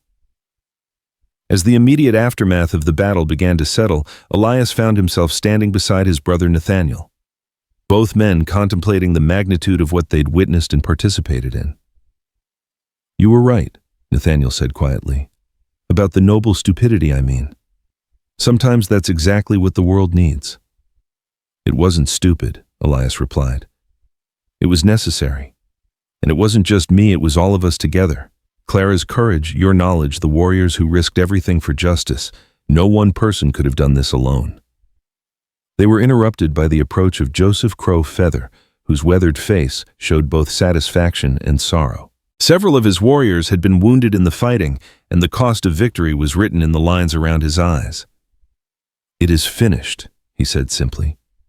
"The network that stole our children and destroyed our families is broken. But the dead will not return, and the suffering cannot be undone." "No," Clara agreed, having overheard his words. "But we can make sure it never happens again. We can build something better on the ruins of what we've destroyed today." The promise in her words was echoed by voices throughout the crowd as people began to organize themselves for the long work ahead. Mexican families spoke of reclaiming stolen land. Indian tribes discussed new treaties based on honor rather than deception. And white settlers talked about creating communities where justice was available to all. As the sun began to set over Austin, painting the Capitol dome in shades of gold and crimson, Clara stood once more on the platform that had become the stage for her greatest triumph. The journal that had started her crusade was now in the hands of federal prosecutors, but its message had been heard by thousands of witnesses who would carry the truth forward. "Colonel Carter," she said as Elias approached, "there's something I need to tell you, something about your wife Elizabeth that I discovered in my father's papers." Elias felt his heart clench, unsure whether he could bear any more revelations about Elizabeth's death. "She didn't just stumble onto the corruption by accident," Clara continued gently. "She was investigating it deliberately, following leads that someone had given her. Someone who wanted the truth exposed, but couldn't risk doing it themselves. Who? Clara reached into her satchel and withdrew a letter, its envelope yellowed with age. Your brother Nathaniel. He'd been gathering evidence for years, but his position in the territorial government made it impossible for him to act directly. So he fed information to Elizabeth, hoping she could find a way to expose the truth. Elias stared at the letter, recognizing Nathaniel's handwriting on the envelope. His brother had been fighting the corruption all along, using Elizabeth as his agent because his own position made direct action impossible. That's why they killed her, Clara said softly. She was getting close to the truth following a trail that would have led directly to my father and his network. Her death wasn't random, it was assassination disguised as illness. The revelation reframed everything Elias had believed about his wife's death and his brother's loyalties. Elizabeth hadn't been an accidental victim, she'd been a deliberate warrior for justice, and Nathaniel had been her secret ally. He's been carrying that guilt for 5 years, Clara continued, believing that his information got Elizabeth killed, afraid that revealing the truth would only result in more deaths. Elias looked across the battlefield to where his brother stood talking with Marshal Hayes, and he understood finally why Nathaniel had seemed so conflicted throughout their confrontation with Whitley. He'd been fighting his own war against the corruption using whatever means were available to him. Thank you, Elias said quietly, for telling me. Elizabeth would be proud of what we accomplished here today. She would be proud of all of us, Clara agreed. And she would want us to keep fighting to make sure that justice isn't just a single victory but a permanent change in how we treat each other. The crowd was beginning to disperse as darkness fell over the Capitol grounds, but the energy of the day's events continued to crackle through the evening air. Newspaper reporters were already rushing to file their stories, eager to spread word of the dramatic confrontation to readers across the nation. Samuel Roberts approached Clara with obvious excitement. Miss Dawson, this story is going to change everything, not just in Texas but nationally. There are implications here that reach all the way to Washington. Then make sure you tell it right, Clara replied. Not as entertainment or sensation, but as a call to action. People need to understand that corruption like this exists in their own communities, and they have the power to stop it. As the various groups prepared to leave the Capitol grounds, each carrying their own piece of the victory forward, Clara found herself standing with the small circle of allies who had made this day possible. Elias still bearing the scars of his battles for justice. Abigail, whose quiet courage had proven as valuable as any weapon. Nathaniel finally free to fight openly for the principles he'd always believed in. Joseph Crowfeather, representing the wisdom and strength of peoples too long ignored. Rosa Valdez and the other witnesses who had found the courage to speak truth to power. What happens now? Abigail asked. The network is broken, but the problems that created it haven't disappeared. Now we build, Clara said with quiet determination. We use the momentum from today to create new institutions, new laws, new ways of ensuring that power serves the people instead of exploiting them. It won't be easy, Nathaniel warned. There will be other corrupt men who try to fill the void left by Whitley's network. The temptations of power and wealth don't disappear just because we've won one battle. Then we'll be ready for them, Elias said firmly. We've proven that ordinary people can stand up to extraordinary corruption when they work together. That's a lesson that won't be forgotten.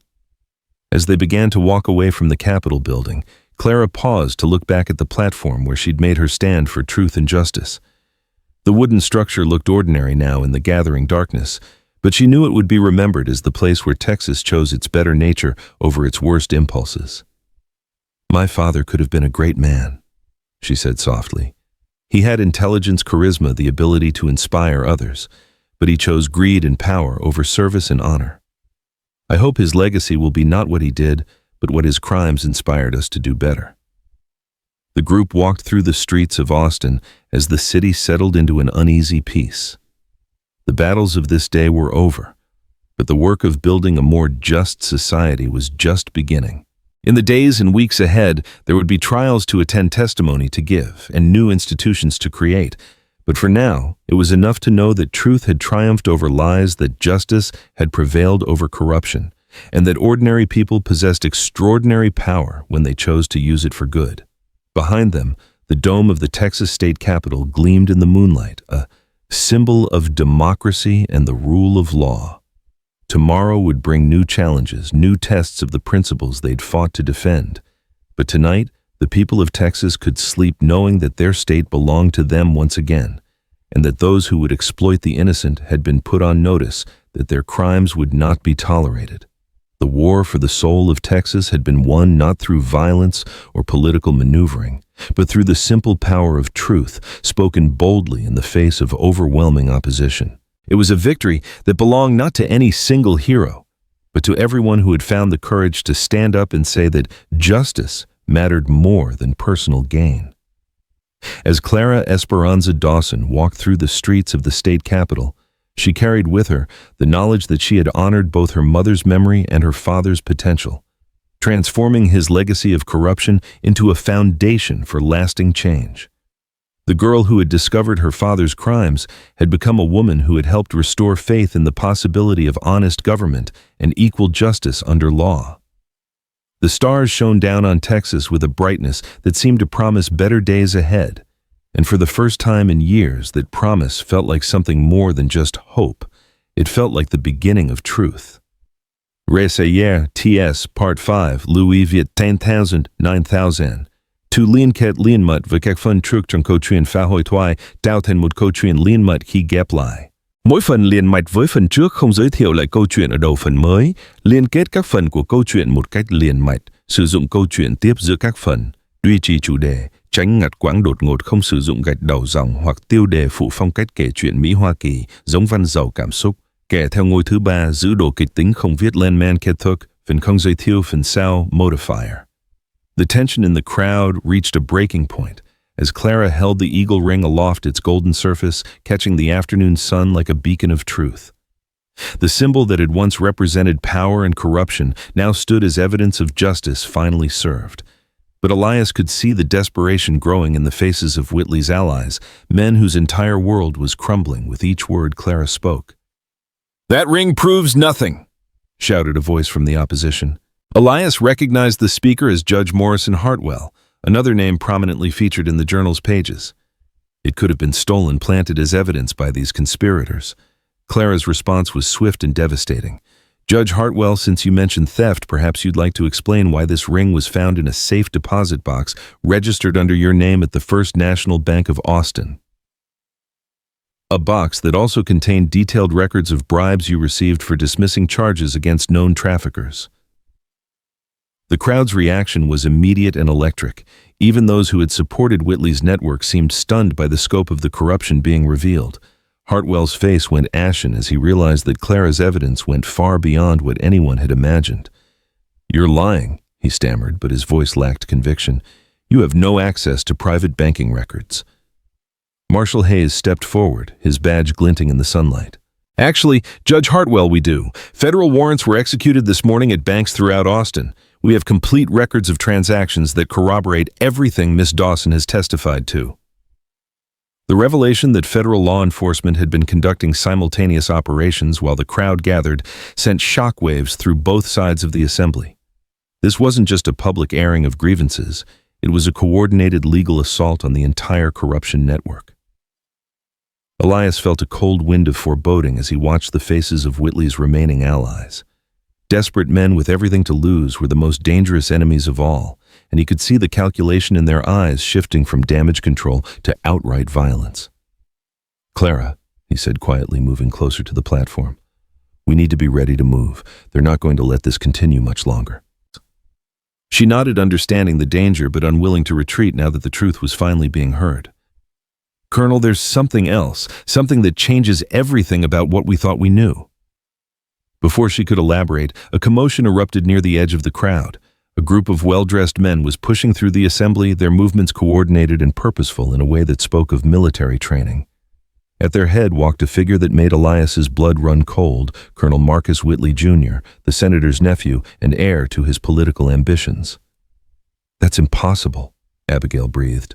"He's supposed to be in Washington." "Apparently he's been closer than we thought," Elias replied grimly. The younger Whitley had always been his uncle's protege, and his presence here suggested that the corruption network was more resilient than they'd hoped. Colonel Whitley Jr. mounted the platform with the confidence of a man accustomed to command, his dress uniform impeccable despite the chaos surrounding them. His resemblance to his uncle was striking, but where the senator had possessed a politician's calculated charm, the nephew radiated the cold authority of a professional soldier. "Ladies and gentlemen," he announced in a voice trained to carry across battlefields, "I am Colonel Marcus Whitley, Jr., acting under direct orders from the Secretary of War. This assembly is hereby declared a threat to national security, and I order all participants to disperse immediately." The claim of federal authority was bold and potentially effective. Many in the crowd, confused by the conflicting claims of legitimacy, began to waver. But Clara had spent too many years studying her father's methods to be intimidated by theatrical displays of power. "Colonel Whitley," she said, her voice carrying clearly despite her obvious exhaustion, "perhaps you'd like to explain why a military officer is intervening in civilian law enforcement, or shall we discuss your own financial connections to your uncle's trafficking network?" The accusation hit its mark. For just a moment, the younger Whitley's composure cracked, revealing the uncertainty beneath his authoritative facade. It was enough to confirm what Clara had suspected: the corruption extended beyond civilian officials into the military hierarchy itself. "These are the desperate lies of a woman seeking to destroy her betters," he replied, but his voice lacked the conviction it had carried moments before. Marshal Hayes was studying the situation with the careful eye of a lawman who had learned to distinguish between legitimate authority and its clever imitation. "Colonel, I'm going to need to see those orders you mentioned. Federal jurisdiction in civilian matters requires specific authorization." The younger Whitley's hesitation was brief but telling. "The orders are classified. National security requires proper chain of command," Hayes interrupted firmly. "And as a federal marshal, I outrank you in civilian law enforcement matters." The confrontation between military and civilian authority was creating exactly the kind of confusion that Elias had feared. In the uncertainty, he could see Whitley's remaining allies positioning themselves for what was beginning to look like a coordinated assault on the platform. "Enough of this charade," Judge Blackwood suddenly shouted from the crowd. "The woman is clearly delusional, and her so-called evidence is fabricated. I hereby order the immediate arrest of all participants in this unlawful assembly." But before anyone could act on his demand, a new voice cut through the chaos with the authority of absolute power. "I'm afraid Judge Blackwood no longer has the authority to order anyone's arrest." Governor James Hogg himself emerged from the Capitol building, flanked by a detail of federal marshals and carrying a thick folder of documents. His presence transformed the entire dynamic of the confrontation. Here was the highest elected official in Texas, wielding the full power of legitimate government. "Your Honor," Governor Hogg continued, addressing Blackwood directly, "you are under arrest for conspiracy, bribery, and obstruction of justice. Colonel Whitley, Jr., your commission has been revoked pending investigation into your involvement with criminal enterprises." The governor's intervention represented a complete reversal of fortune for Whitley's network. What had begun as an attempt to suppress Clara's testimony was now becoming a comprehensive roundup of corrupt officials at every level of government. But victory often comes at its highest cost, and Elias could see that the remaining conspirators were preparing for desperate measures. Men with nothing left to lose were capable of anything, and the crowd was about to become a battlefield. "Down!" he shouted as the first shots rang out. The gunfire erupted from multiple points simultaneously, suggesting a coordinated plan to eliminate key witnesses before they could be taken into custody. Clara dropped behind the lectern as bullets splintered the wood around her, while Governor Hogg's security detail formed a protective circle around the state's chief executive. Joseph Crow Feather's warriors, who had been positioned throughout the crowd in anticipation of exactly this scenario, responded with the deadly efficiency that had made them legendary. Their rifles spoke with precision, targeting the gunmen who were trying to create chaos in the packed assembly. "The tunnel," Nathaniel called out, pointing toward the concealed entrance they had used to reach the platform. "We can get the governor and the witnesses to safety." But even as they began moving toward their escape route, Elias could see that the violence was spreading throughout the crowd. Innocent citizens were caught in crossfire between corrupt officials fighting for their lives and law enforcement officers trying to maintain order. It was then that Clara made a decision that would be remembered for generations. Instead of fleeing to safety, she climbed back onto the bullet-scarred platform and began to speak, her voice carrying over the gunfire with a clarity that seemed to cut through the chaos. "Stop!" she commanded, and somehow her words penetrated the violence. Look around you. This is what corruption does. It turns neighbor against neighbor, citizen against citizen. Is this the Texas you want to leave to your children? The power of her appeal began to have an effect. Some of the gunfire slackened as men on both sides paused to consider her words. In that moment of relative quiet, she continued with the voice of moral authority that transcended political divisions. My father built his empire on the suffering of innocence, she declared. He turned justice into a commodity to be bought and sold. But we have the power to choose something better. We can choose to be the generation that said enough to corruption, that chose healing over vengeance. Governor Hogg stepped forward to add his voice to hers. Citizens of Texas, I call upon you to lay down your weapons and trust in the law. Justice will be served, but it will be served fairly and according to our highest principles. The combined moral authority of the young woman who had exposed the corruption and the governor who had prosecuted began to have its effect. One by one, the combatants began to lower their weapons, though tension remained high throughout the crowd. But Colonel Whitley Jr. was not ready to surrender. Drawing his sidearm, he began moving toward Clara with the desperate fury of a man whose entire world had collapsed. You destroyed everything my family built, he snarled. Generations of power and influence reduced to nothing by the lies of a bastard child. Elias moved to intercept him, but his wounded shoulder slowed his response. It was Abigail who acted with decisive courage, stepping between Clara and the advancing officer with a rifle she had taken from one of the fallen gunmen. Stop right there, Colonel, she said with deadly calm. I've had quite enough of Whitley men threatening innocent women. The confrontation between the schoolteacher and the military officer might have been comical under other circumstances, but there was nothing amusing about the lethal determination in Abigail's eyes. She had seen too much suffering, too much injustice to allow it to continue unopposed. You wouldn't dare shoot an officer of the United States Army, Whitley Jr. said, but his voice carried uncertainty. You're not an officer anymore, Abigail replied. Your commission was revoked, remember? You're just another criminal with a gun. The standoff stretched for several heartbeats while the crowd held its collective breath. Then Marshal Hayes appeared behind the disgraced colonel, his own weapon drawn and ready. Colonel, excuse me, Mr. Whitley, you're under arrest for treason, conspiracy, and attempted murder. Please surrender your weapon. Faced with overwhelming odds and no remaining allies, the younger Whitley finally allowed his gun to fall from nerveless fingers. His arrest marked the symbolic end of a dynasty built on corruption and maintained through violence. As federal marshals moved through this crowd, arresting the remaining conspirators, Clara remained on the platform, her slight frame somehow dominating the vast assembly through sheer force of moral authority. The journal that had started her crusade was now just one piece of evidence in what would become the largest corruption investigation in Texas history. My fellow citizens, she said as order was gradually restored, what we have accomplished here today is more than the exposure of individual crimes. We have proven that ordinary people possess extraordinary power when they choose to use it for justice. Rosa Valdez stepped forward from the crowd, her weathered face shining with tears of relief and vindication. Señorita Clara, you have given voice to those who had no voice. You have brought justice to those who had given up hope of ever seeing it. The sentiment was echoed throughout the assembly as people began to understand the full magnitude of what they had witnessed. This wasn't just the end of a particular corruption network. It was the beginning of a new era in which the powerful would be held accountable to the people they claimed to serve. Governor Hogg approached the platform with obvious relief and admiration. Ms. Dawson, on behalf of the state of Texas, I want to thank you for your courage and your determination to see justice done. The trials that will result from your evidence will ensure that these crimes never happen again. The trials are just the beginning, Governor, Clara replied. We need new laws, new institutions, new ways of ensuring that power serves the people instead of exploiting them. This victory means nothing if we don't use it to build something better.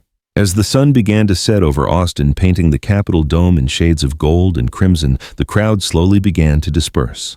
But the energy of this day's events continued to crackle through the evening air as people understood that they had participated in something historic. Samuel Roberts appeared at Clara's side, his notebook filled with observations that would soon become front-page news across the nation. Ms. Dawson, this story is going to change everything, not just in Texas but across the country. There are implications here that reach all the way to Washington. Then make sure you tell it right, Clara replied. Not as entertainment or sensation, but as a call to action. People need to understand that corruption like this exists in their own communities, and they have the power to stop it. As the various groups prepared to leave the Capitol grounds, Elias found himself standing with his brother Nathaniel, both men contemplating the magnitude of what they had witnessed and participated in. "Elizabeth would be proud," Nathaniel said quietly. "All those years of gathering evidence, all that work she did in secret, it finally bore fruit." "She would be proud of all of us," Elias agreed, "but especially of Clara. That girl has her father's intelligence and her mother's courage without any of his corruption." They were interrupted by the approach of Joseph Crow Feather, whose weathered face showed both satisfaction and deep weariness. The day had cost his people as well. Several warriors had been wounded in the fighting, and the price of justice was written in the lines around his eyes. "It is finished," he said simply. "The network that stole our children and destroyed our families is broken. My grandson can rest in peace knowing that his suffering was not in vain." "It's not finished," Clara said, having overheard his words. "This is just the beginning. We've proven that the system can be changed when good people work together. Now we have to make sure it stays changed." The promise in her words was echoed by voices throughout the crowd as people began to organize themselves for the long work ahead. Mexican families spoke of reclaiming stolen land. Indian tribes discussed new treaties based on honor rather than deception. And white settlers talked about creating communities where justice was available to all. As the last of the conspirators were led away in chains, Clara stood once more on the platform that had become the stage for her greatest triumph. The wooden structure looked ordinary now in the gathering darkness, but she knew it would be remembered as the place where Texas chose its better nature over its worst impulses. "Colonel Carter," she said as Elias approached, "there's something else I need to tell you. Something about your wife that I discovered in my father's papers." Elias felt his heart clench, unsure whether he could bear any more revelations about Elizabeth's death. "She wasn't just investigating the corruption randomly," Clara continued gently. "She was following a specific trail information that someone had been feeding her for months, someone who wanted the truth exposed but couldn't risk doing it directly." She reached into her satchel and withdrew a letter, its envelope yellowed with age. "Your brother Nathaniel. He'd been gathering evidence for years, but his position in the territorial government made it impossible for him to act openly. So he worked through Elizabeth, hoping she could find a way to expose the truth safely." Elias stared at the letter, recognizing Nathaniel's handwriting on the envelope. His brother had been fighting the corruption all along, using Elizabeth as his agent because his own position made direct action impossible. "That's why they killed her," Clara said softly. "She was getting close to the truth, following a trail that would have led directly to my father and his network. Her death wasn't random. It was assassination disguised as illness." The revelation reframed everything Elias had believed about his wife's death and his brother's loyalties. Elizabeth hadn't been an accidental victim. She'd been a deliberate warrior for justice, and Nathaniel had been her secret ally all along. "He's been carrying that guilt for 5 years, Clara continued, believing that his information got Elizabeth killed, afraid that revealing the truth would only result in more deaths. Elias looked across the grounds to where his brother stood talking with Governor Hogg, and he understood finally why Nathaniel had seemed so conflicted throughout their confrontation with the corruption network. He'd been fighting his own war against the criminals, using whatever means were available to him. Walking over to Nathaniel, Elias placed a hand on his brother's shoulder. "Why didn't you tell me?" Nathaniel's face crumpled with 5 years of suppressed grief and guilt. "Because I got her killed, Elias. My information, my evidence, it led them right to her. I've been living with that knowledge ever since." "You didn't get her killed," Elias said firmly. "They did. The men we brought down today, and Elizabeth knew the risks when she chose to help you. She believed in justice enough to die for it." The reconciliation between the Carter brothers, played out in full view of the dispersing crowd, seemed to symbolize the healing that was beginning to take place throughout Texas. Old wounds were being acknowledged, old conflicts resolved, and new alliances forged in the crucible of shared struggle for justice. As the brothers embraced, Clara turned to address the remaining crowd one final time. Her voice was hoarse from hours of speaking, her body was exhausted from weeks of danger and struggle, but her spirit remained unbroken. "My friends," she said, "what we have accomplished here today belongs to all of us. Every person who chose to stand up when it would have been easier to look away. Every voice raised for truth when lies seemed more convenient, every act of courage in the face of overwhelming opposition. You are all heroes of this victory. The crowd's response was thunderous, a roar of approval that seemed to shake the very foundations of the Capitol building. Years of suppressed anger and frustrated hope were being released in this moment of triumph. But Clara was not finished. However, our victory will mean nothing if we allow ourselves to become complacent. Corruption is like a weed, cut it down, and it will grow back unless you change the conditions that allowed it to flourish in the first place. She gestured toward the Capitol building, its dome now gleaming in the light of torches that had been lit to illuminate the scene. This building belongs to you, to all the people of Texas. The power exercised within its walls is your power delegated to those you choose to represent you. Never forget that, and never let anyone convince you that justice is too expensive or that corruption is inevitable. As the formal gathering began to break up, smaller groups formed throughout the grounds. Journalists interviewed witnesses, federal marshals coordinated with local law enforcement, and ordinary citizens discussed how to ensure that the changes they'd witnessed would become permanent. Abigail found herself surrounded by other teachers and community leaders, all eager to discuss how to use education and civic engagement to prevent future corruption. The key, she was saying, is to make sure every child understands that democracy requires active participation. We can't just vote and then go home, we have to stay engaged. Joseph Crow Feather was meeting with representatives from other tribes, planning how to use the momentum from this victory to address the systematic injustices that had been inflicted on Indian communities for decades. Today we fought together, he said, but tomorrow we must build together. The old ways of division and suspicion must give way to new alliances based on mutual respect. Rosa Valdez had become the center of a group of Mexican families, all discussing how to reclaim lands that had been stolen through fraudulent legal proceedings. The papers are all in the safe deposit boxes, she was explaining. Real deeds, real surveys, proof of ownership going back generations. With Senorita Clara's evidence, we can finally get our homes back. As the night deepened, Clara found herself standing alone on the platform, looking out over a scene that would have been unimaginable just days ago. The Capitol grounds, which had been a battlefield hours earlier, were now filled with people planning a better future for their state and their communities. Elias approached quietly, his own thoughts, clearly focused on the work that lay ahead. What happens now? He asked. The trials will take months, maybe years, and there will be other corrupt networks trying to fill the void left by Whitley's organization. Now we build, Clara replied with quiet determination. We use this victory as a foundation for lasting change. New laws to prevent corruption, new institutions to protect the innocent, new traditions of civic engagement that make it impossible for men like my father to ever gain such power again. That's an ambitious agenda for someone who nearly died multiple times in the past week, Elias observed with gentle humor. Clara smiled, the first genuine expression of joy she'd shown since the ordeal began. Colonel, I've spent my entire life living in the shadow of my father's crimes. Now I have the chance to step into the light and help build something worthy of my mother's memory. That's not work, that's privilege.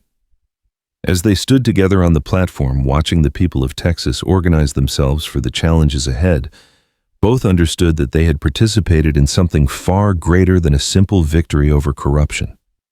They had witnessed the birth of a new kind of politics, one based on transparency rather than secrecy, on service rather than self-interest, on the radical notion that government should serve the people rather than exploit them. The journal that had started Clara's crusade was now in the hands of federal prosecutors, but its true legacy was written in the faces of the people surrounding them.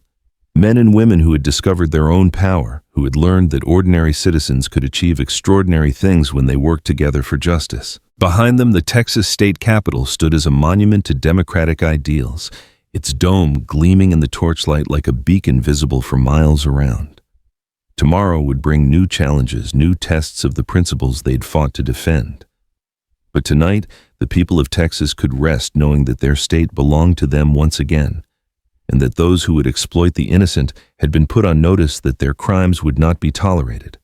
The war for the soul of Texas had been won not through violence or political maneuvering, but through the simple power of truth, spoken boldly in the face of overwhelming opposition. It was a victory that belonged not to any single hero, but to everyone who had found the courage to stand up and say that justice mattered more than personal gain. As Clara Esperanza Dawson walked away from the platform that had become her stage for justice, she carried with her the knowledge that she had honored both her mother's memory and her father's potential, transforming his legacy of corruption into a foundation for lasting change. The girl who had discovered her father's crimes had become a woman who had helped restore faith in the possibility of honest government and equal justice under law. The stars shone down on Texas with a brightness that seemed to promise better days ahead, and for the first time in years, that promise felt like something more than just hope. It felt like the inevitable result of people who had chosen to fight for their highest ideals rather than surrender to their basest impulses. In the distance, church bells began to toll midnight, marking the end of a day that would be remembered as long as Texas existed. But for those who had participated in the Great Reckoning, it marked not an end but a beginning, the first day of a new era in which justice would no longer be a luxury available only to the wealthy and powerful, but a birthright belonging to every citizen who had the courage to claim it. Reyes.